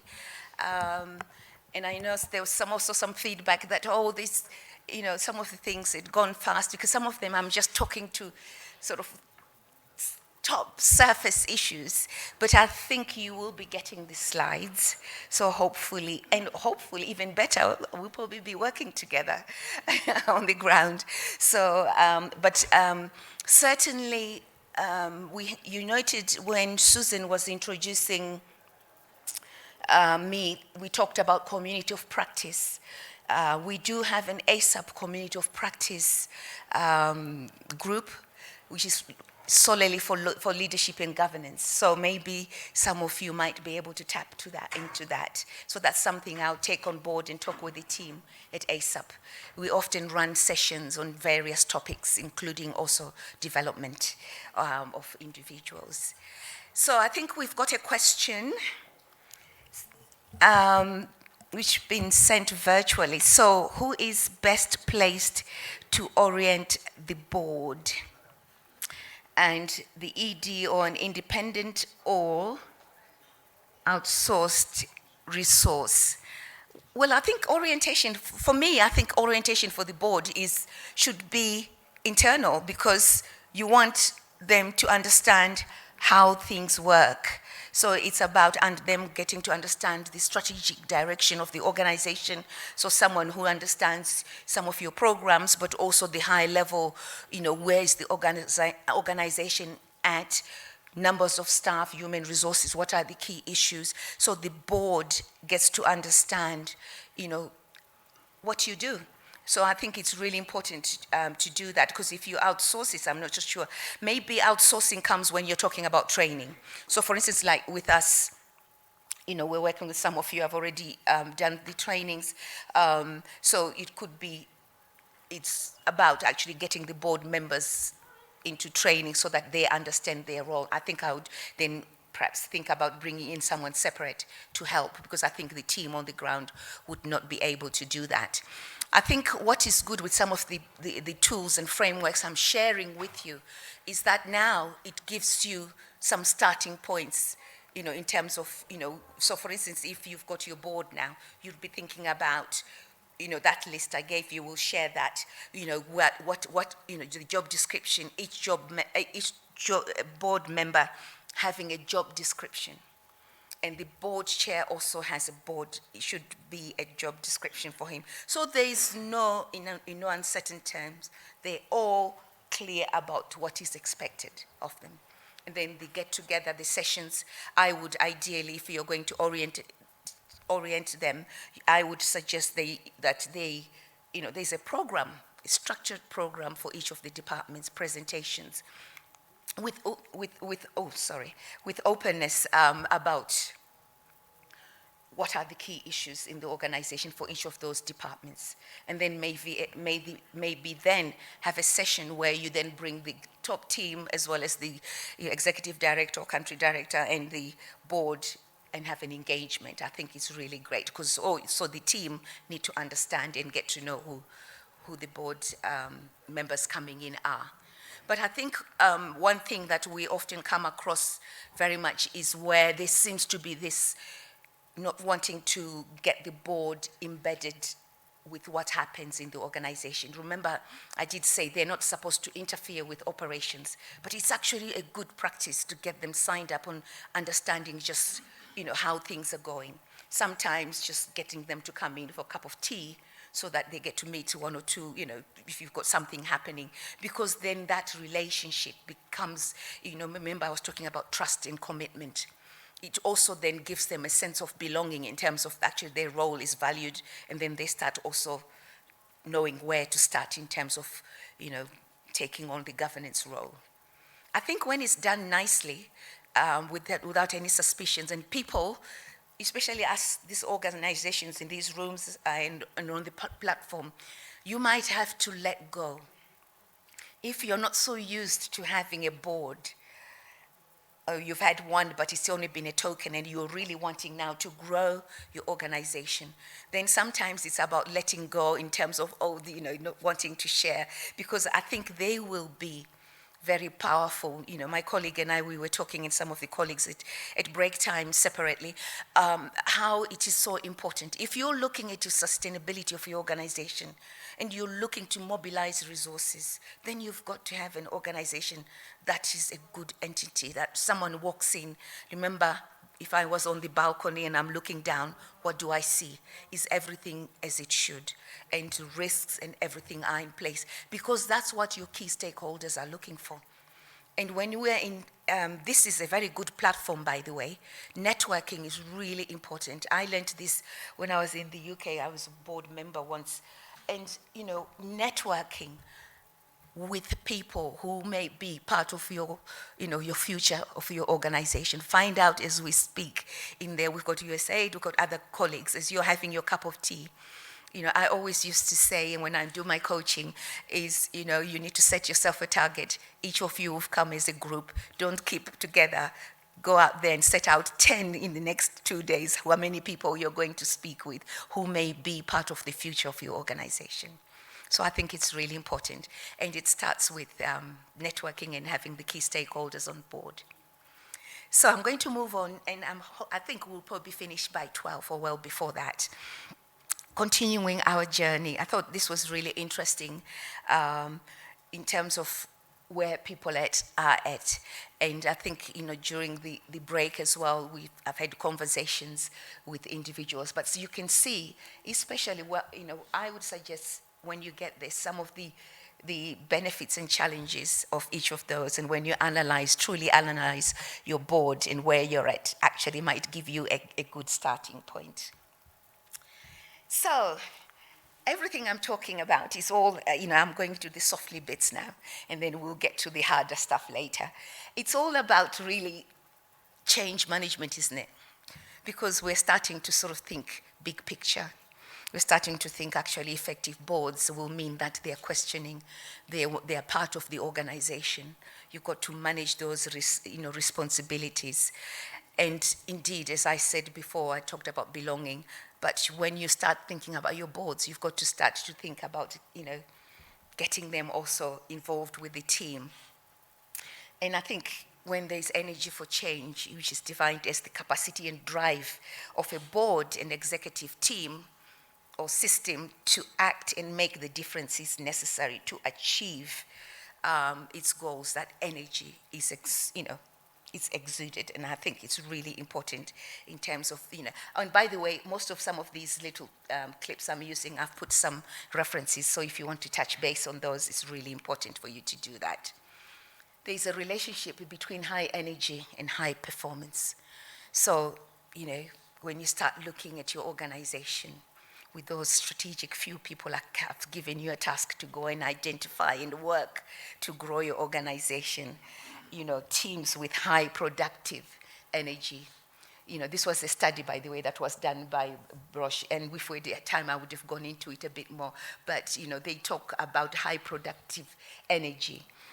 People overall performance was higher, productivity, you know, they found, you know, was, you know, 17% efficiency, user satisfaction, user loyalty was very much all about the productivity and the energy that people actually may have.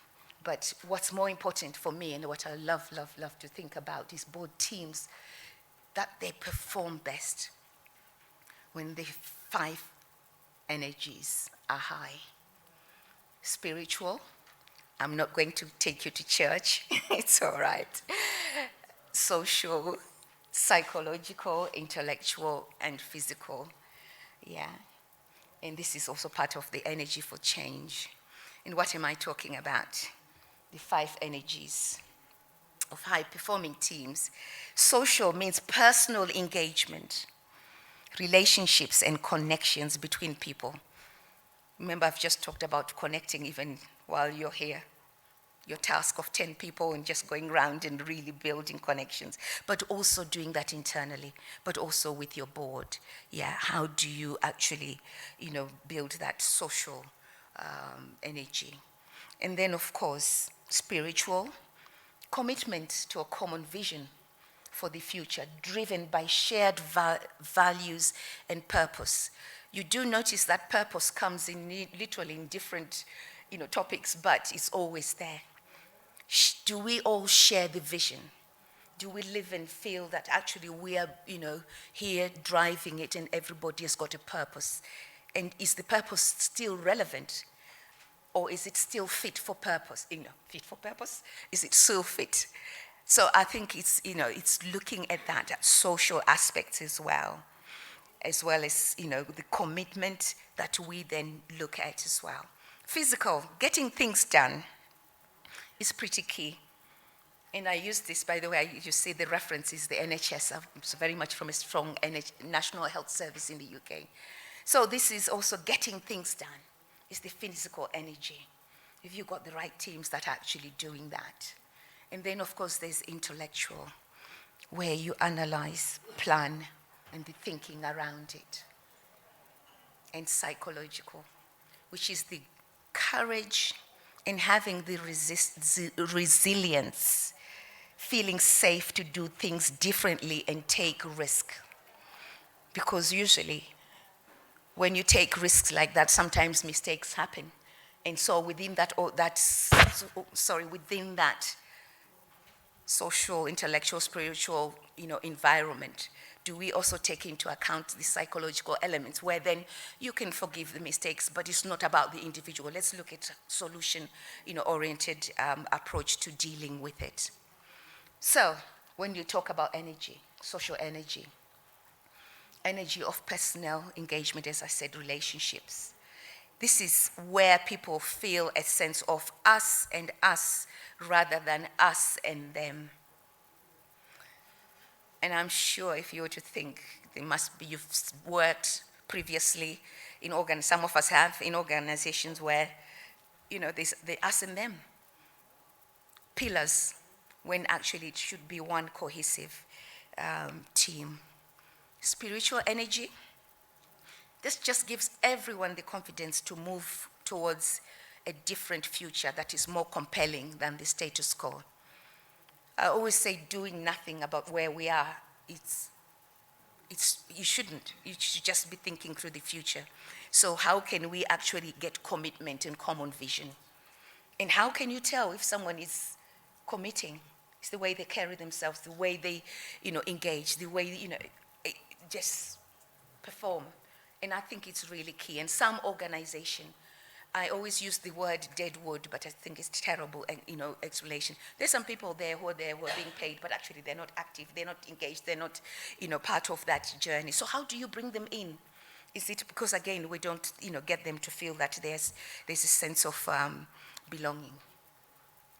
And then, of course, psychological energy involves feeling supported to make a change. Because when you're making a change, the good may happen, but also there might be bumpy roads. And trust in the leadership and direction. So it's also about the board also trusting in that, the leader that they have, the direction, and the board and the team.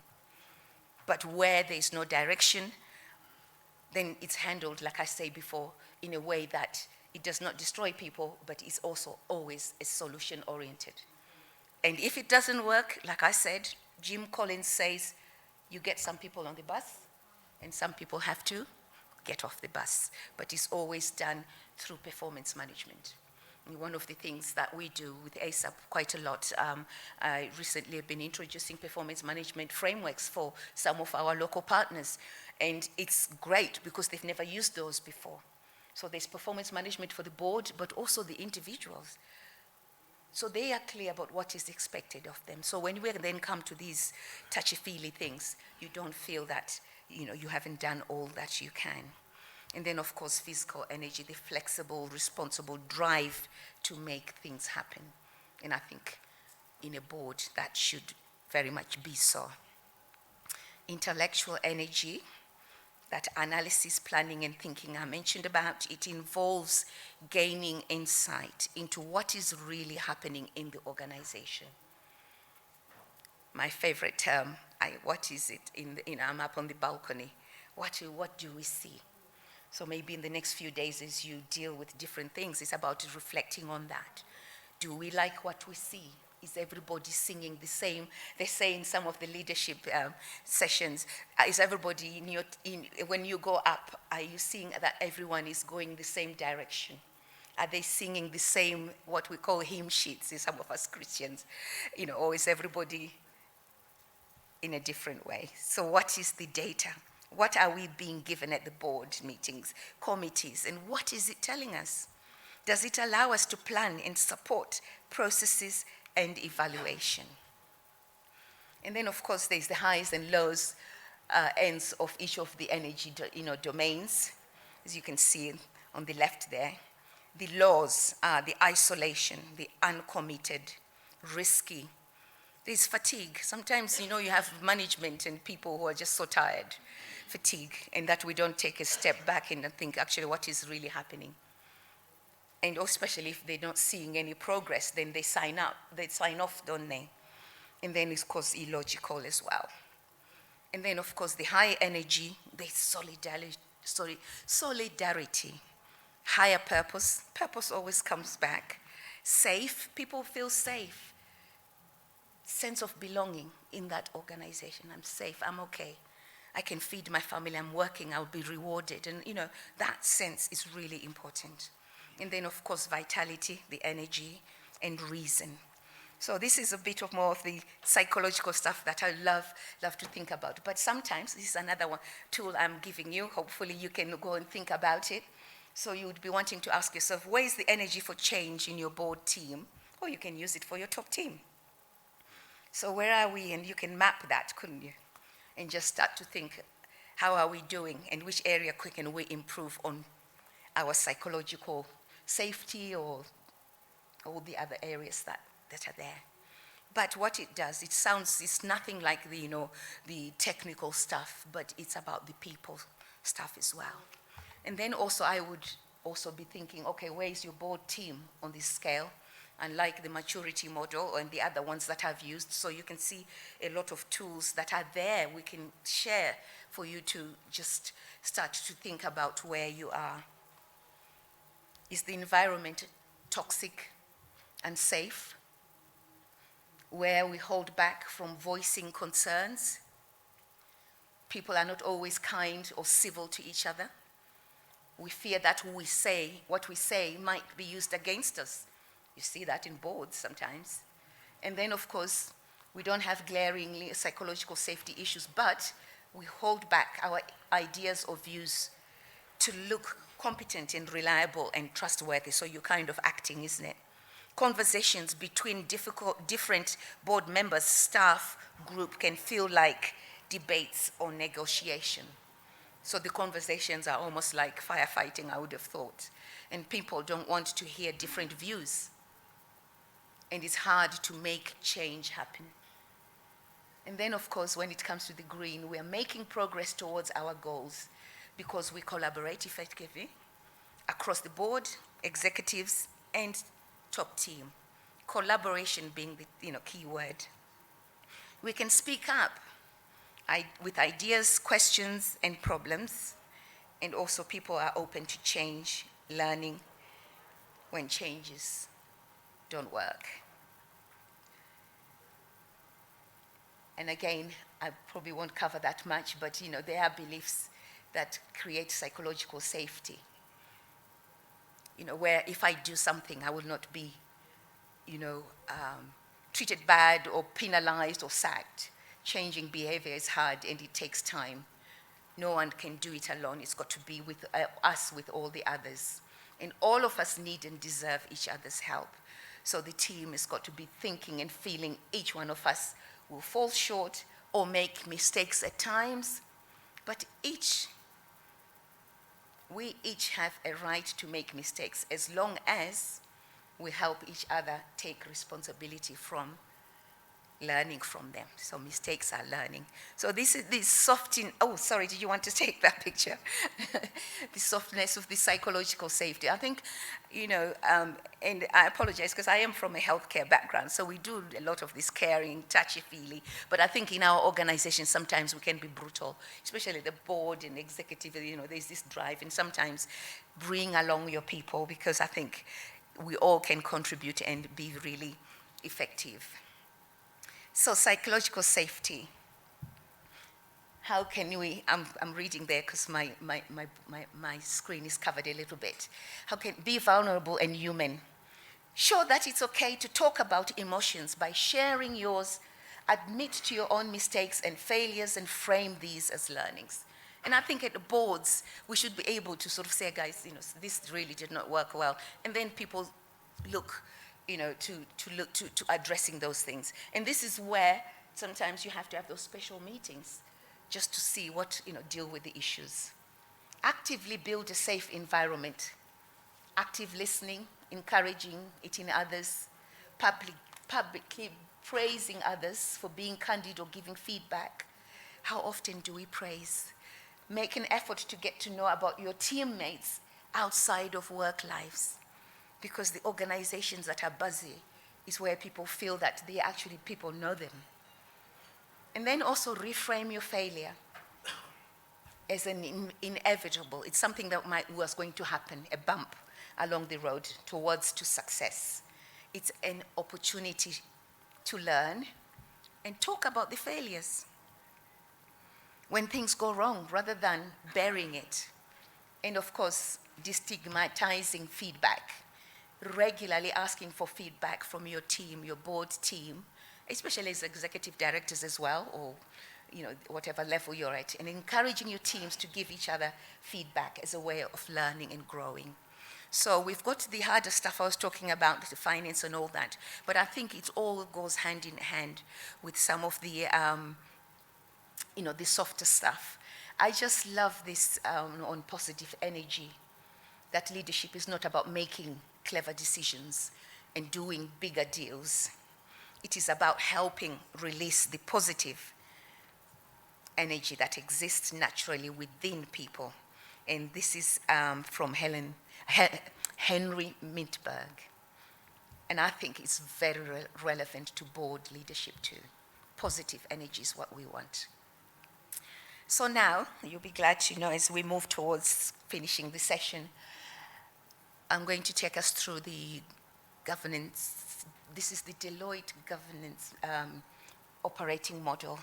I used to work with Deloitte, I mentioned this before, but we've worked, and there are many frameworks around governance, but I think this, why I like it, is because it's really, some people were starting to ask, where do we begin? We've got this issue with the board, maybe our board composition is not quite as it is, where do we start? And this framework very much is really good. As you can see from the top, sorry, I can see my screen is shaking, is it? There's board governance, and the green is the performance, strategy, governance itself, talent, integrity. And then underneath is the corporate, what they call governance infrastructure there, in blue, planning, operations, reporting, and compliance.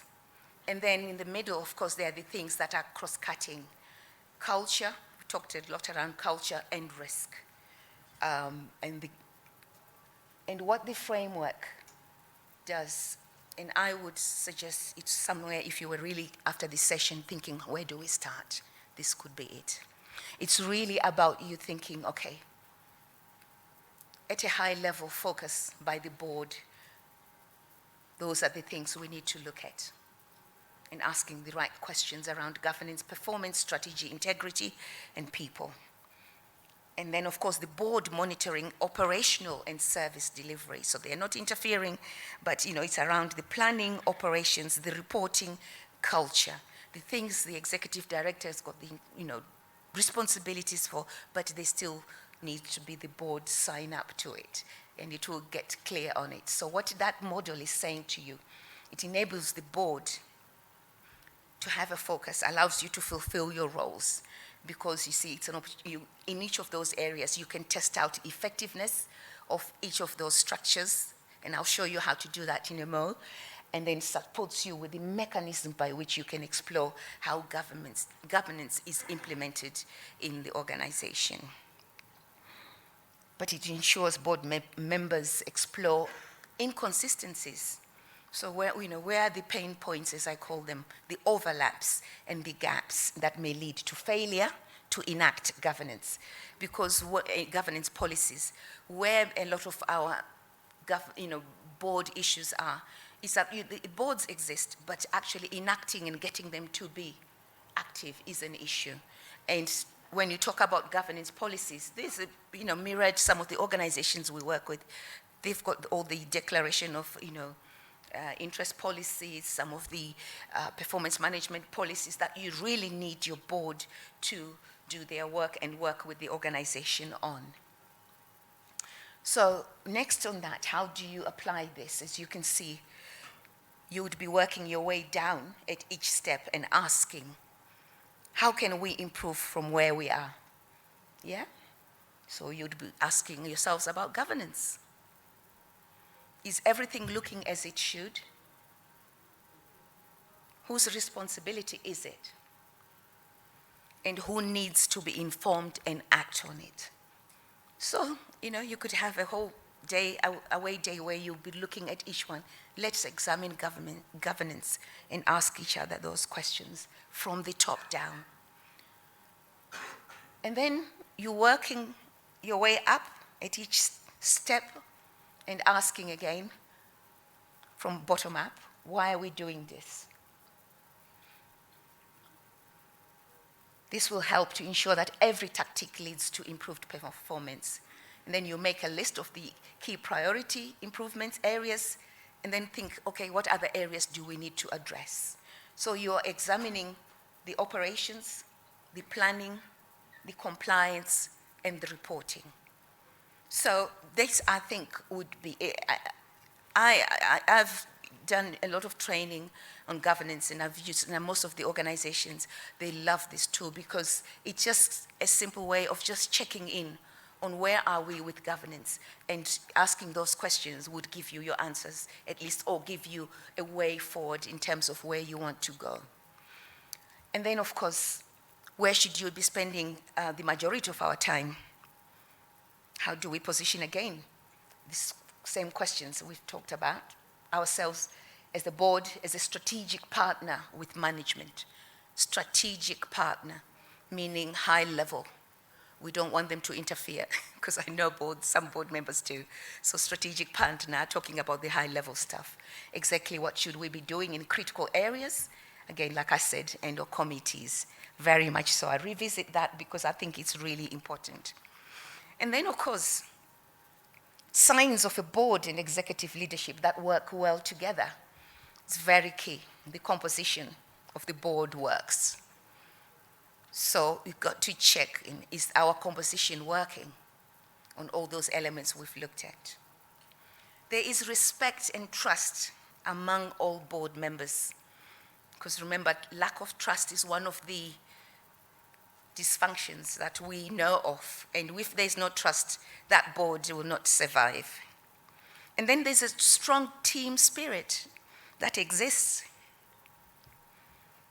where people feel that they can talk, discuss openly, but they can also challenge each other. But they feel that actually they're okay with it. Are you guys okay? Yeah. And then emotional intelligence. I mentioned emotional intelligence earlier again. Exists among board members. How are they treating each other? Are they working in sync, or are they busy attacking each other? And the board spends time building that quality relationship, again, between the members and senior management. And then, this one is really important, I think. The board should always be cheering on the executive director, by the way. It's not always trying to find fault. And some board members come thinking that they're there to pick on, but they shouldn't be like that at all. So it's about cheering on. And then, of course, the board being an ally of the ED. So the ED, their advisory role, acting as a sounding board for the executive director or a trusted advisor, is really key.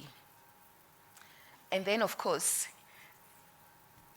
finally, a fantastic board leaders, they result in fabulous teams. Vision, they have, tick.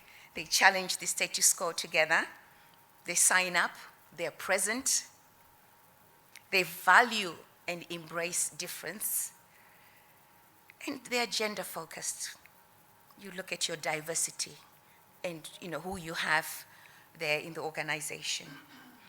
They help everyone in the team to feel safe and innovate. They communicate, they talk. They're kind to each other. Get to know each other as people care about the little things too. They think the best of each other, because sometimes I've come across board issues where people just come with an agenda. They don't come with a goodwill. So it's really, when things then go wrong, you do not, they start blaming each other. In this, we want you to be thinking, well, let's not blame each other. And then, of course, they achieve the win-win for all teams and are highly productive. The sum is greater than its parts. And I think I probably won't cover too much of this because, again, as your takeaway, you'll be glad we're finishing now. But, a board is a team, and again, it's about team players. Everyone on the board should be comfortable. And members should understand that a board is for leading, not managing. That's pretty key. They manage. They don't manage, but they lead. And of course, to stay strategic in a changing world, they should be committed to ongoing learning. So the board needs to have away days. They need to also learn, even if it's learning about what the organization, what's happening in the organization, because sometimes they're not really clued up about what's really happening. So that is really, really important. And they should be committed to that. And of course, everyone needs to be willing to reflect and assess themselves with total honesty. Thank you for your time.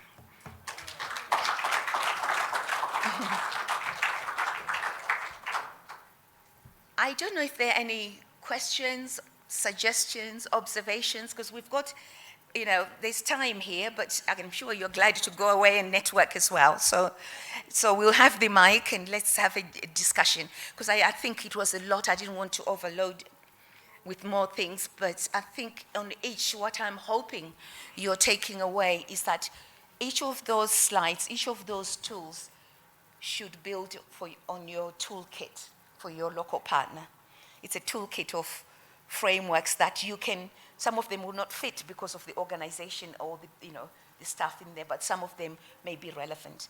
And it's also about us networking and sharing that. Loads of questions here, so let's hear. Where's the mic? There's two mics there. Shall we start? One on each side. We'll do one on, we'll alternate. Please, welcome. Hi, so I'm Jeff Barrow. I'm from Jamaica. My organization is Health Connect Jamaica. We are under the auspices of the University of the West Indies. Okay. So they have their own boards and structures already. We're just starting our third year, so pretty new, immature maybe. So we don't actually have a board yet. One thing that stood out to me is your point about always being in crisis mode. And I see that setting up the board was really going to help us to address that. Do you have any advice for a project under a university broader structure of how to set up this board? What participation from the wider university? Should it be something separate? Do you have any advice for me on how to get started? Thanks. Yes, and in fact, we were talking about something similar, right? Another colleague at break time was talking about the university and how to do that. This is where your stakeholder mapping comes in. I would suggest you start with mapping your stakeholders. Who are the key important people? And then bringing those people together and then brainstorming about, how do we develop a board structure? And what sort of board members do we want to attract? And of course, the university would be part of that, because your key stakeholders is people who have got stake, obviously, in your organization. So it's important to tap into them. They will also tap into the connections. I would start with that dialogue. Let's have an open discussion. Let's look at where we are at the moment and why, the importance of that board. But then start to look at the quality. What sort of people are we going to bring on? Your board skills matrix would come to play. And hopefully that discussion will then give you a platform to start to develop a strategy to mobilize the right people. I don't know if that answers it. Yeah. Okay. Okay. Can I go next? Yes. Oh, sorry. There's a light. Yeah. Please do. Okay, thank you. I can't see. So I'm Dr. Ellen Mkondia Senkoro from Benjamin Mkapa Foundation in Tanzania. My question or comments, I just have two comments. First, it was really enlightening, this presentation. And of course, some of us have advanced boards at the moment. But there are two things which I think we need to look at, and maybe this is a message to USAID through ASAP. If we're talking of localization and we want to strengthen these local partners, we want to see also sustainability. And I like this topic of the board on governance and accountability. But when you look at most of the project budgets do not include board development, capacity development. And you are relying on your other de minimis percentage, which is there. Yeah. But I think there are a number of things which we've learned today here about the tools, the dashboard, performance evaluation of the boards, capacity development of the boards. It all has financial implications. Absolutely. And I think they might need to look at their regulations. How do you also integrate this kind of budgets to build the capacity of the boards? The second thing is on sustainability. These local organizations have good ideas. They do the program. We are always focused on program sustainability.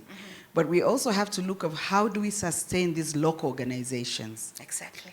And I think there are a number of avenues. We are trying. We are swimming, maybe starting endowment funds, having a social enterprise entity.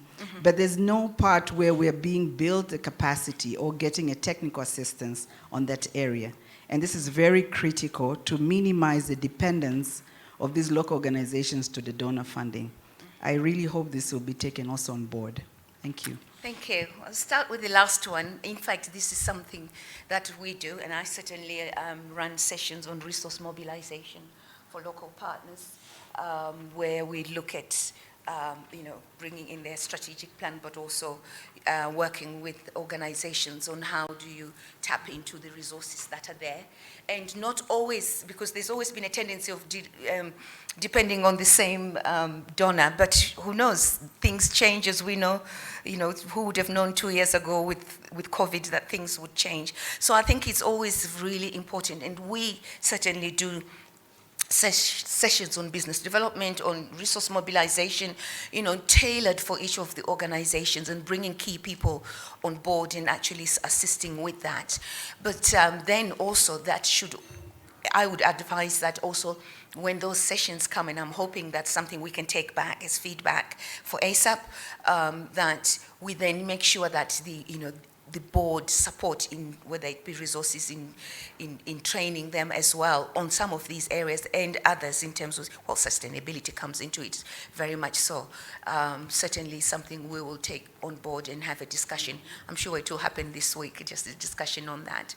But in terms of resource mobilization, there's a discussion. I know certainly I was talking to Catherine about some of the work that we do, because some of us have been working with just a few of the countries, but I think there's a rollout program coming out. So watch this space as well. Okay. Can I go next? Because the mic was near me. My name is Patrick. I work for LVCT Health in Kenya as a chief of party for a USAID funded project in 4 counties in Kenya. So thank you for this. It's really good stuff. And I believe that this can be part of the webinars so that we also get an opportunity to invite board members to participate in this. So consider that. And I know we have program management teams here who probably are not CEOs or sitting in board members. And there are a lot of aspects that can actually be taken for our project management. So looking at a project management team, there are a lot of concepts there that we can just bring it down and be able to work with our teams for productivity. So thank you for that. Lastly, some of us, we are prime partners, and we have subgrantees. And then we also have other community-based organizations struggling to form boards. And again, we have a lot to borrow to also capacity build them on some of these issues. So mine was just the take home, how we can implement what we've learned from this session. Thank you. You're welcome. We actually do sessions, webinars on governance and leadership. So I think I'll take that back in terms of your areas and see how, where they roll out and what issues. Obviously, is to do with the project. So I will talk with the higher level guys, but I think we had colleagues from Ethiopia, certainly Namibia, and some of the countries we've already, been running webinars with them. But I think what I'm hearing here, it could be we've always tended to focus on the ones we're working on. Perhaps we will do a cross-country sessions on that. So I think that would be really useful, especially with the, the training manuals that we developed, because there's a lot in there for board governance, and some of those tools are there. So that's something we'll see how it's going to be rolled out. And I'm sure there'll be a platform, I think it was mentioned, where you can access those as well. But I think the training, it's pretty key. I think the tool will not be helpful unless we've sort of taken some people through the training, because I think it will make a difference. More hands? Thank you. Just to pick up from where he left, I'm just wondering if it would be possible to take this training above the organization and perhaps bring together all the board of directors, whether it's in East Africa or across, and they can get to hear this from the source's mouth. I think it would be very helpful. Yeah, and they will toe the line after that. Exactly. Yes, thank you for that feedback. Thank you. My name is Mbonisi from Bantwana, Zimbabwe. I have a simple question, really. I'm from Zim, by the way. Oh. A very simple question. The term in office of the board versus the strategic plan. What's your experience around aligning the term on office, the term of office of a board with the strategic plan? When we did our NUPAS, it wasn't a recommendation. It wasn't a formal recommendation, but it was a discussion. We had an already running a strat plan and then a board, which then came in, so the two were not aligned. What are your experiences and what's the best practice? I would suggest your board always needs a refresh. So where you've had board members, yes, it's always important, in their constitution, that there's a term. It's clear how, usually I think they do 3-4 years, and then they give them another second term, and then maybe that's when the refresh ought to happen, depending on that. Is that what you meant? Sorry. So it's for example, your strat plan runs from 2000 to 2005. Yes. You have a board that started in 1999, and their term in office ends 2003. And should you sort of like align and maybe extend their term in office so that it aligns with the strat plan? Because their performance is measured against the strat plan. Yes. Should you say that the term in office should end in 2005, and then when the strat plan ends and it's time to get to another one, that's when their term in office ends as well? Yes, and I would say that's probably a poignant time to do that, because then you're starting to refresh your strategy anyway, and then starting to look. The question, I think I mentioned it earlier, is the board thinking, are we still relevant? Because that's also in alignment of it. So I would have thought, depending on, obviously your people, it makes sense to me, because then you're starting a new strategy and you want to bring in more people, but presumably you're going to onboard them just before, and then they also participate in the future strategic planning. So timing will be useful there. But I think it makes sense. What they say is, usually 2 terms with most of the board members, because then you want also a refresh and, new members coming in, as opposed to having people who've always been there. So that sounds strategic to me. It would make sense, certainly. Yeah. So, can I? Oh, sorry. And then we've got a lady. Yeah, okay. Thank you. Well, I don't know whether my question is fit for this session, but it's about we as local partners positioning ourselves strategically to tap into what we call the NICRA, I think, which goes a little beyond the de minimis. For purposes of, institutional capacity building, we are discussing all these leadership and governance strategies, but they've got to be cascaded down to the different structures. We can't limit them to the board or to the senior management. Yes. So, and of course, building the institutional capacity in different areas, compliance, financial management, and all that. And that requires a lot of resources. I know this session is going on somewhere, but we can't split ourselves. So, yeah. But I'm looking at yes. How can we position ourselves strategically to expand our horizon in that area? How can you? Sorry, so is it more you're looking internally with regards to the staff and capacity strengthening of them? Or you're saying you're looking to grow in terms of sustainability? I'm trying to understand. Because you talked about resource mobilization, yes, but NICRA can be one of them. Yeah. Yes, so I don't know how how flexible the donor is, but also the institutions need to position themselves. Yes. To manage that additional funding. You manage the resources and ensure that they've got the efficiently. system structures Yes. in place. Thank you. Yeah. I'm not so sure. I don't know, Rebecca. She's looking. I'd love to. Yeah. If it's okay, we'll probably need to touch base and I get to understand, and then we can give you a proper answer if it's okay. Thank you. Okay, hi. My name is May from Jakarta, Indonesia, and I'm from the National Network of People Living with HIV in our country. So we just established in 2015, and we just became the partner of USAID PEPFAR from a year ago for community-led monitoring. So because the nature of our organization is based on people living with HIV in our country, so the board, as regulated in our bylaws, should be people who are living with HIV. So my question is about the institutional memory, because from 2015, that's our first Congress. So our board is come from some part of the provinces in Indonesia, and they are people living with HIV.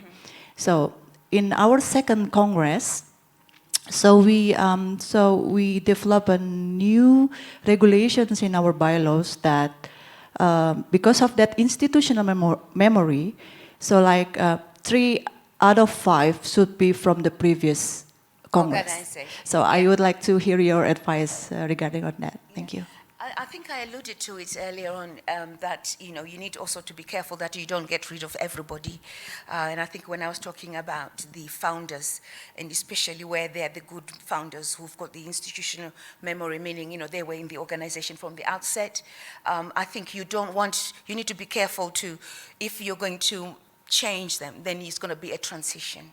But you need continuity, otherwise the decks start falling apart. So I would agree that it depends on what the role is, there's clarity, but also, you may need, this is where succession planning comes in as well.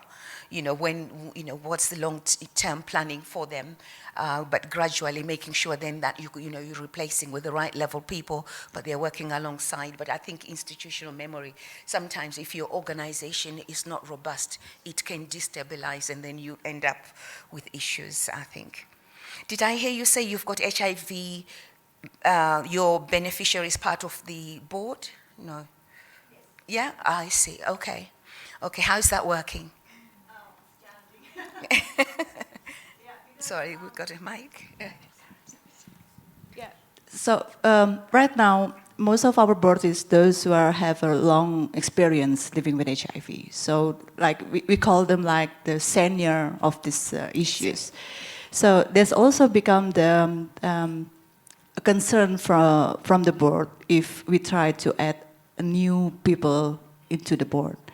But I also feel like, because I'm now being elected as the project director of these organizations. I also have concern that because now we have a new program and there's a lot of innovation happen. I think if we have a refresh, people also come to the board, maybe we will get a new insight for the future. Exactly, exactly. And I think so you also need to have a balanced board so that it's not too heavily, of those other people that you have, but also bring in others so that it's more, cohesive, I think. Yeah. Thank you for sharing that. Thank you.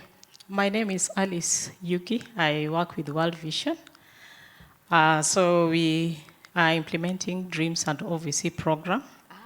And my work is system strengthening and capacity building. So I think I've learned a lot from your presentation because I deal with the local implementing partners, building their local capacities.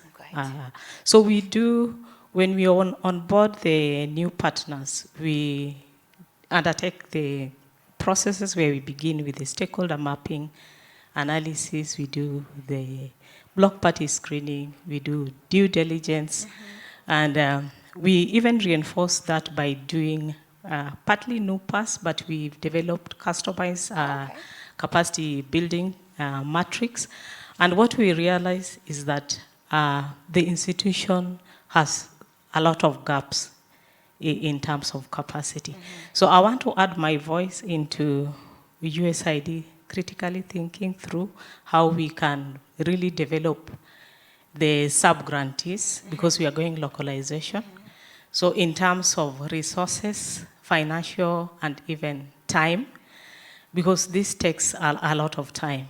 We've begun moving the local implementing partners on the capacity building matrix, just looking at technical areas like issues around governance, leadership, grants, and compliance. And we realize the huge chunk of that is on the board.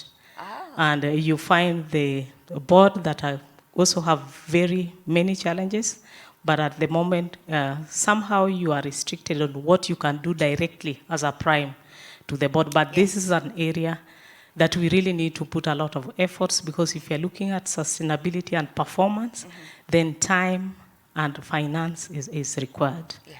Yeah, so you had also mentioned the element of founders who don't want to let it go. They call it a founder syndrome. A founder syndrome. And some of these founders have very strong connection with the government. And there is a risk in losing them when you, yes, because they have very close relationship with the local government. So how do you strike a balance of achieving a robust board where the founders can let go and at least move the organization to greater heights? Yeah, thank you. This is where you have to be so smart. Manage the small p politics and the big P politics. Because if they play a big role with your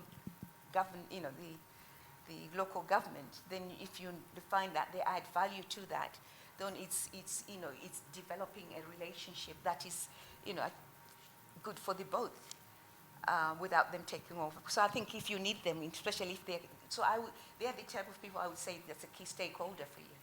But what value and how do you tap into them and what you do, management of those relationships, I think it's pretty key. Sorry, there's somebody else wanting to jump in on that. You want to, sorry. Is that on the same issue or I'm not sure, but it's the same issue. Okay. Okay, thank you very much. My name is Gertrude Shumba. I'm the Executive Director for FACT Zimbabwe. I'm from Zimbabwe. Thank you very much for a very informative presentation. Very helpful indeed for leaders of NGOs.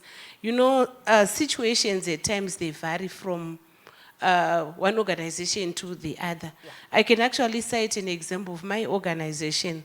Apparently my board chair has been there for the past 15 years. But he has done an amazing job. just like what she has just said, because of his connections, and also considering our town, you hardly find people with those necessary skills. So it actually varies. So at times one may say the founder member syndrome might be bad, but you may find that it can be very effective. He's one person who he doesn't micromanage, but he has always been there to support the organization, especially on resource mobilization and that institutional memory. But of course, the downside of it could be very dangerous if that person is not useful and may be very difficult to get rid of him. Then one colleague also mentioned about management of terms. When we are relating to our strategic plans, I know some organizations, maybe they were formed 5 years ago and stuff, so it means you may have almost like all of them started off at the same time. Of course, we have constitutions, but at times as the executive, you can always see how you can manage so that you don't have everyone living at the same time. So it means you may be forced to extend some of the terms. And then with time, then you know that finally you can be as per your constitution. So it's always about trying to see how you can justify that for the good of the organization. Yes, indeed, a relationship between the board chair and the executive, you cannot run away from it because he's one person, she's one person who is there for you during bad times and good times. Then I've got a comment on board remuneration. Yes, as much as we say they are there to do charity work, but some token of appreciation, honestly, is very, very necessary. Yes. Yeah, both at times, you know, it's so embarrassing. Maybe one comes to a board, you have to finance yourself on fuel, you have to manage your accommodation, and your meals, yes, you can get that, but that token, it would go a long way. So I strongly encourage fellow board executive members that it's something that we should not take for granted and expect people to do. Yes, they're doing charity work, but that tokenism, it will go a long way so that you get value from those particular board members. Thank you very much. I would agree, yeah. I also have, my question was, or my suggestion was in line with what she also mentioned about motivation of the board members, because looking through the presentation, there's so much on the plate of the board of directors. Yes. But how do you motivate them? Look at the private sector, they are well motivated, and some of them you get them nominated from the private sectors to become board in your non-profit. So I was expecting maybe during this presentation I would say, how do you motivate your board? Maybe as a slide, and some simple things or greater things that you can do to also motivate this board of directors. Yes, sure. Well, I think I didn't touch much on how to motivate your board in terms of, you know, the networking and all that. But I think I remember saying that we need to be appreciating them, and you know, even including, even though we've got this issue of, you know, the USAID and some of the funds that you may have, that there might be a way of actually appreciating them and having away sessions. I think I kind of mentioned something to that effect. So it would really pretty much depend on the ground with your organization and talking to the key people to see where you can, you know, support that. And I think that's really key. I just wanted to go back to the lady about the issue of the chairperson who's been there for 15 years, because I think it's very interesting, but, and it's good that, you know, and it sounds like you've got a very good relationship, but how active is this person? And then there's this other thing about succession planning. Do they think they've reached their sell-by date? Are they there because just you want to use them for the link with the local government? And why is it that they cannot train other people to be able to do that? Because you guys in this room should be the ones really actively working with also some of the local government as your key stakeholders, which is why I was saying about, you know, making sure that you conduct a stakeholder mapping. And in our governance and training, I always cover that. How do you, you know, sort of map your stakeholders and then ensure that we do it, because I think it's an organizational activity, particularly senior management, as opposed to relying with this board chair. That's just a thought and observation from my part. So, yeah. I think if it's okay, can we just take some questions from there? There's a mic somewhere, please. Online, and then we'll come back to you. We still got time, so we're okay.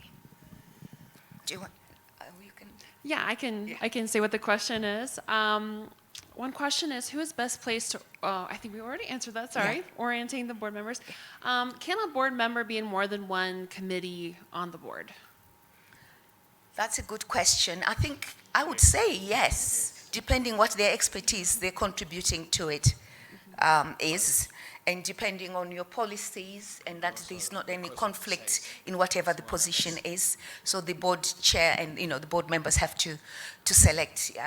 Yeah, just certainly it's possible to do that, and I've seen it happen several times. Yeah. Yeah, so I think we had that same question. So twice. Scroll. Oh, okay. How can boards minimize the time spent in approval processes? Oh, approval of what? This is approving budgets or some invoice expenditures.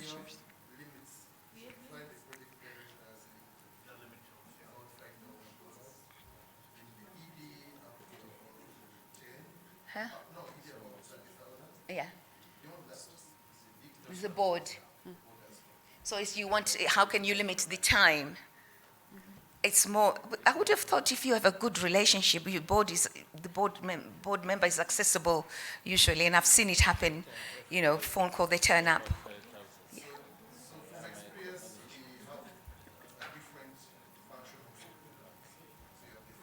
Sorry, you might need a mic so they can, sorry. Yeah, what I was saying, from experience, we have different functional board committees, subcommittees. Yes. So the finance committee is charged with that responsibility of reviewing and approving on behalf of the board chair.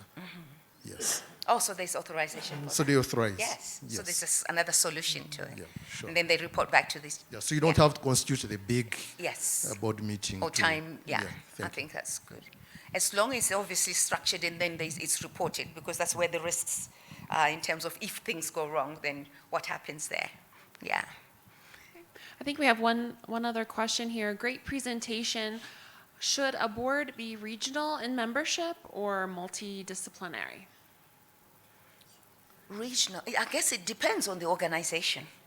Because I think some of the colleagues say your organizations are in various areas, is that right? And therefore, sometimes you may need to tap into representation from some of those areas. But then now, I think with the boards, sometimes remotes, using Zoom and all that, it's working really well in terms of actually tapping into that. And second bit of the question? I think that was it. Oh, that was it? Yeah, that was it. I would have thought, I think it depends on your organization. If you're regional, and I certainly am, while you were saying this in Tanzania, definitely when you worked there were people who had to have board members. But as long as they're active and they're able to participate. So it's no point, I guess the second part is that or multidisciplinary. Multidisciplinary would probably be talking to the same issue of expertise and different skill sets, right? I would have thought yes. But it's got to be relevant to the organization. Organizational needs. Okay. Last question. Oh, there's two more. There's more. Thank you. My name is George Anatoly. I'm working for Tanzania Health Promotion Support in Tanzania. Habari. Yeah, we are being supported, funded by USAID and CDC and Global Fund. I'm asking this question because it has come several times regarding the board remuneration. So I just wanted to find out, is it restricted? Because, to me, I get challenged whether it's being restricted by USAID or what's happening. Why is it not happening that the board member, are not remunerated, even on the recurring costs like fuel, hotels, and the other thing, and when they spend time? Where does it come from that they should not be remunerated when they are supporting the institution, they are putting their time? on that level of effort which they are investing? I certainly know, and I can verify that and maybe confirm to you guys, that I don't think they cover with US fund, with the funds, for supporting the board like that. And it's like you say, I think it's Ellen who was talking about, it's a new area. Governance and leadership has been a new area. Maybe that's something for us to take back, and I will certainly discuss with Catherine our program, ASAP program, because I think and I can see where you're going, because we want the boards, we're asking them, but if we can't even do anything with them, then that's a turn off. But saying that, there are some boards that still do very well with that, without that expectation. So, but I think it's a dialogue that, if I may, I will also raise it and see if it can be communicated. Where do we stand, collectively? I think it's important. Yeah. I think you've had your hand up, but please do. Yes, thank you so much for the presentation. I want to comment about the issue of board performance and then monitoring.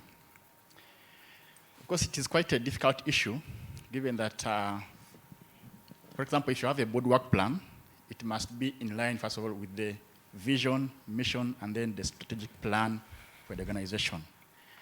But it's always quite a challenge to differentiate between operational tasks and then the strategic tasks. So you may find the board at times in the mix trying to discuss a few operational things, and yet they should be at the strategic level. But for us, we try to come up with a clear board work plan with some clear deliverables. And then, of course, the board for us, I said we are at a subnational level. The board is appointed by the minister. And then they periodically, actually on a quarterly basis, they report to the Minister of Health. Right. So the work plan, it is helping us, but it's also still a challenge to break down on how to report on the strategic direction and then progress. It is difficult to break down the big strategy of the hospital into small actionable items. But that's where we are going. And then the other issue of risk management, the board has a very clear terms of reference. And also under our laws, the Public Finance Management Act, it mandates all entities to have a very clear risk register, and also a risk management framework. Exactly. And in this risk management framework, the roles of the board, the ED, and then the individual employees is stated out very clearly. But this is a new area. Risk management is new even to corporate organizations, but we are trying to get there. Of course, for us as an entity, the responsible person is the internal auditor to manage and see that this risk management framework is being implemented. But also the board has a role. But of course, given the different and complex planning and cycle for the government, it becomes challenging to bring all stakeholders on board. But we are trying. It sounds like you've got a good risk management structure, because ideally each organization should appoint a risk management manager who is the custodian of all the risks. And we've got. I didn't want to bombard you with all the tools, but there's a tool. I shared the risk heat map, but also a register of how you keep up with all the risks. And of course, depending on the severity of the risks, like that heat map said, so you go to the red, then they are the big picture ones that you need to be reported. But the other ones, it depends, at the levels, and that risk manager would be ensuring that, to say, if it's an HR issue, shortage of staff or something is only registered, maybe 1 or 2, but the higher they are, the more relevant for the board. So it's really good to have a risk manager who reports on those issues. Well done. Yeah. We have a question here. Sure. Thank you very much. I'm Danny from Zimbabwe. I am one of those we have been discussing here maybe I call myself institutional memory. Yes, right from the beginning of the onset of office programming in about 2001 in Zimbabwe. I've been there and watching this. And however, succession planning is very well clear in me and And I also wasn't getting rid of it. within the organization. It's important. I also usually use the analogy of the North and the South, talking about volunteers of the North and volunteers of the South. Yeah. We've worked with both. Of the North, when they come into an organization, they bring with them goodies for both staff and beneficiaries. And the volunteers of the South, they would expect more from the organization. I think we need to get to a point where we'll brand them. Yeah.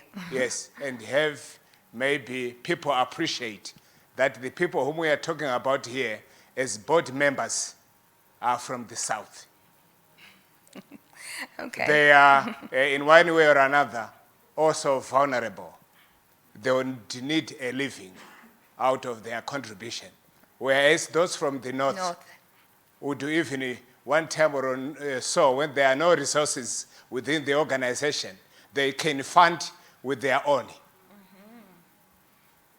So you need them.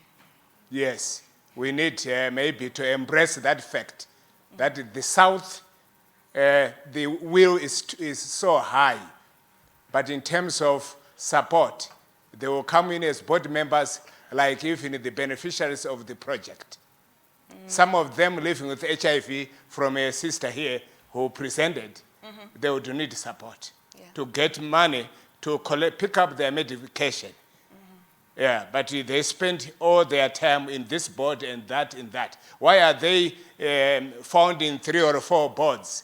They are looking forward to get a little bit there and there as a source of income. Yeah. I have seen as well board members or board chairs from the South chasing the directors of organizations and immediately taking over as the new executive director. Oh, wow. I've seen that happening. Wow. So we need to invest in them. More importantly, from your presentation and earlier on webinar on the board governance, the training, we need to go into training of the board members. Yes. Your presentation is wonderful here. Yes. But for some of us seated here, this will not go into the board. It will end with your presentation to us. But if possible, if resources permitting, it will be critical to have a webinar or a real training for board members so that they can know when to get off the bus. Thank you. Thank you. As I say, there is a training program, and I head it up. So I take your feedback. I think it's more about your area and where we're at, and that's something we'll discuss with ASAP. But I've developed a training program for the board. We've trained some of the colleagues in here. Their board has been trained, and we always train the board with the executive senior management so that there's clarity and about who does what. And normally it's really been positive, and you start to see people change. So I think we will touch base in terms of which of the areas that maybe this training is really needed, and we can see with the regards to US, obviously, program and everything, how it will work out. So that's really important. It was interesting you were talking about the North and South, because there's a game which I nearly put a slide on here, which is called the Compass game. It's an emotional intelligence game, and you need to, I would suggest you would need to do that with your board. There are directions to it, but basically what, the basics of it is that in each organization, there's a North and a South, and there's an West and an East. And we all belong to one of those. And usually the North people are the let's do it. in the organization. They're fast, they're strategic. If you've got an idea, they're there and they are very dynamic. But there's also a side, a side to them. And then the South are the caring people. There are those people, if you want to start a project or do anything, they'll say, but Petronella is not there, but Rebecca is not there, but, they always take into account other people's, but actually they're not really strategic. And then there's the people from the West. They're so into detail. Before you can, come up with a new idea, they go, why, how, when, what, before you can even move, and therefore you can never set off. And the East people are the speculators. What about this? Or what about this? So when you go away, it's a good game. I wish we could have done it, but each of us belong to that. Let's do it. So I've got really ideas, but the risk is non-existent. So I would need someone from the West to sort of say, hang on a minute, have we thought about 1, 2, 3? So just a thought about some of the games we think about. I think maybe one more question. I think we've got 5 minutes. Is it now? So we're okay for 15 minutes? Okay, we're okay. Okay, I wanted to say, I will give you then him. Renominations are good, but I think as NGOs that are local, we don't forget where we come from. So we don't want to start something we can't sustain. Because you don't want to kill you get excited with USAID funding, global fund, and then you introduce these things, and then you can't sustain them. And then you kill the love for the organization. I think it's always good to strike a balance. Yeah. And also to remember them when you do merchandise, because what I've seen helping with our board is when you give them merchandise, like when you buy stuff, t-shirts, put extras for your board members as well. Yeah. And also the bags or whatever it is, pens, those things excite them. I also wanted to encourage my fellow CEOs and chief of parties to say it also helps to join, to become a board member yourself in some of the... Another organization? Yeah, in another organization, particularly the non-NGOs, the parastatals or private companies, so that you learn. Because sometimes I think as NGOs, we close ourselves to just the NGO world, and you don't know what's happening in the world. So I recently joined the Gambling Authority Board, which is like a totally different world from where I come from. So I've been learning a lot, and that helps me bring in better things for my own board. So I think I just want to challenge them. Apply and just participate in those boards, even international boards, so you learn a lot. Thank you. That's a solution-oriented approach. Thank you very much. I think one more, yeah. Hi, my name is Grace Kumwenda from Pakachel in Malawi. You talked about succession planning, and oftentimes this is something that we talk about quite a lot at both board level, management level. But sometimes we really don't really have an understanding of what that looks like. And I think my question for you was, do we have any tools, any resources that we can use for a structured approach for succession planning? I must say I've not used any tools as such, but it's a process that needs to be discussed. And I'm really happy about one of the organizations I visited recently, and I could see that they had a bit of a mixture of, somebody who's been in the post for so long, plus also a founder. But you could see now they're actually so exhausted with it. But the dialogue was still with, the senior staff, the process, discussing, okay, and I always focus on the needs of the organization.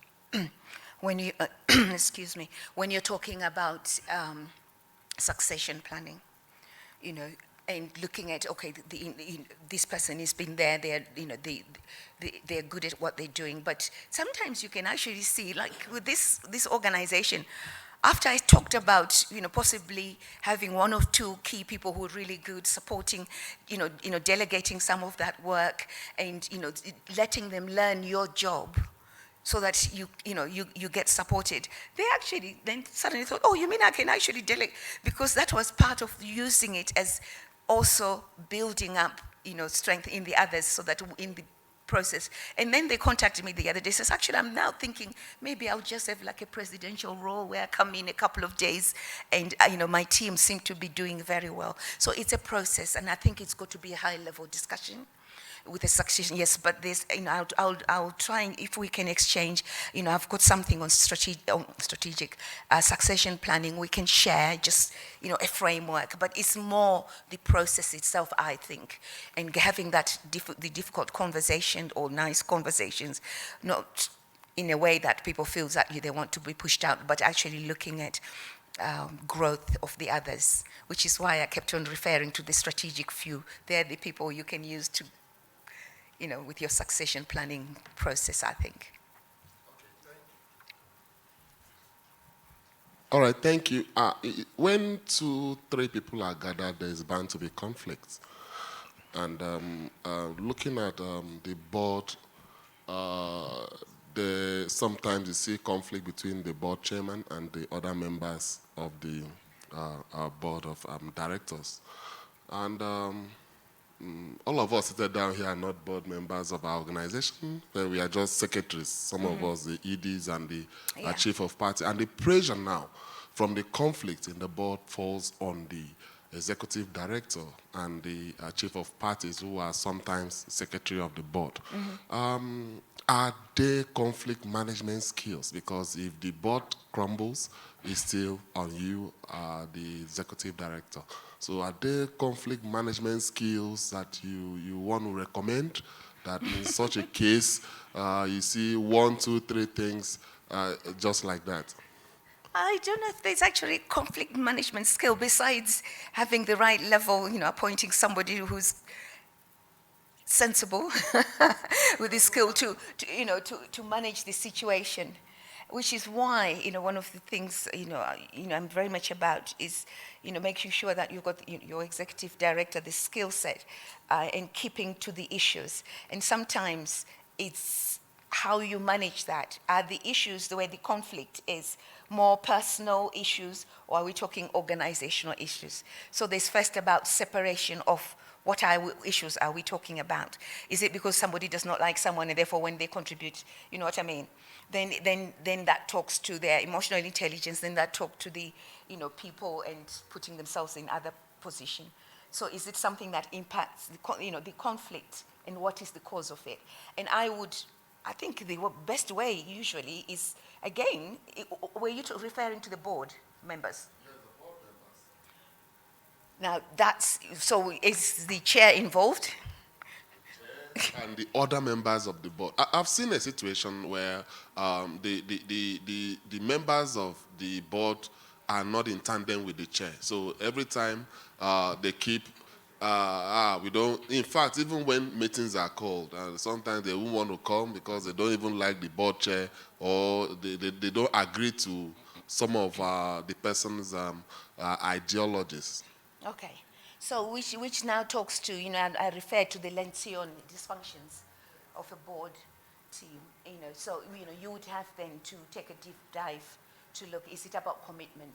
What are the issues? Is there a lack of trust? Why are they behaving like this?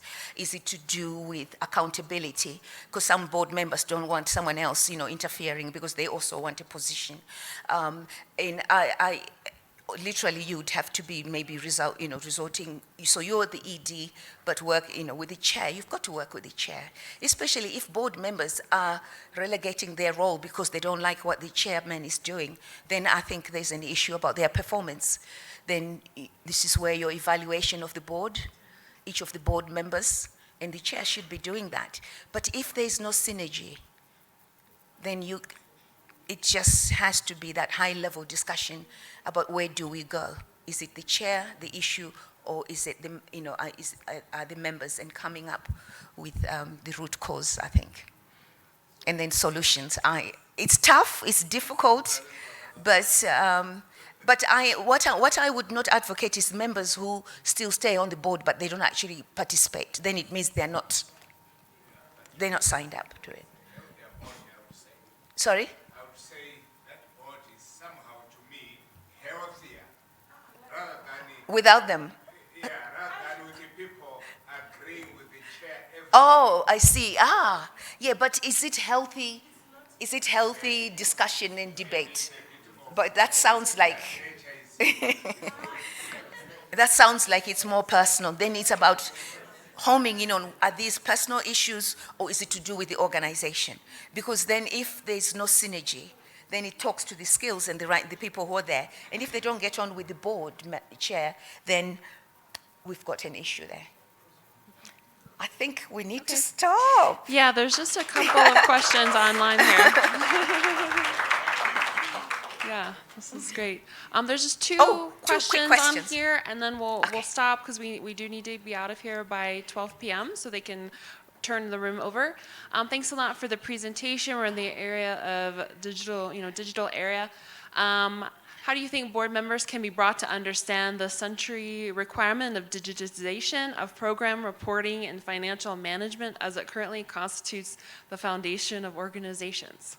We train the board members. Train the board members. Okay. I think that's what I would do, so that you skill them up. You have to bring them into so that the and I think that would be important. Just as you also, when a new board member comes, you're training them about your department, what you do with your programs. I think it should be the same. Mm-hmm. Yeah. And then a question, when is it better to have board members or the board of trustees? When is it better to have board members or a board of trustees, considering that local partners formation path is different? I always use board member and trustees interchangeably. I think they're pretty much the same, right? Okay. Yeah, that's what I think, yeah. Great. Yeah. Okay, the last one, how Here can... comes Susan. Are you answering the question? You're telling us to go. There's just one last question. How can a board prepare to meet the staff within the organization? How frequently should they do that? Sorry, could you say that? How can a board prepare to meet with staff of the organization? And how frequently should that be? This is where the board should always arrange sessions where they can actually be involved with their staff. But actually, the best person to do that is usually the executive director, where they arrange some sessions and invite the board, and there's something formal, but as well as informal, so that everybody networks. Yeah. Thank you. So thank you all so much. Can we give Petronella and Rebecca a big hand?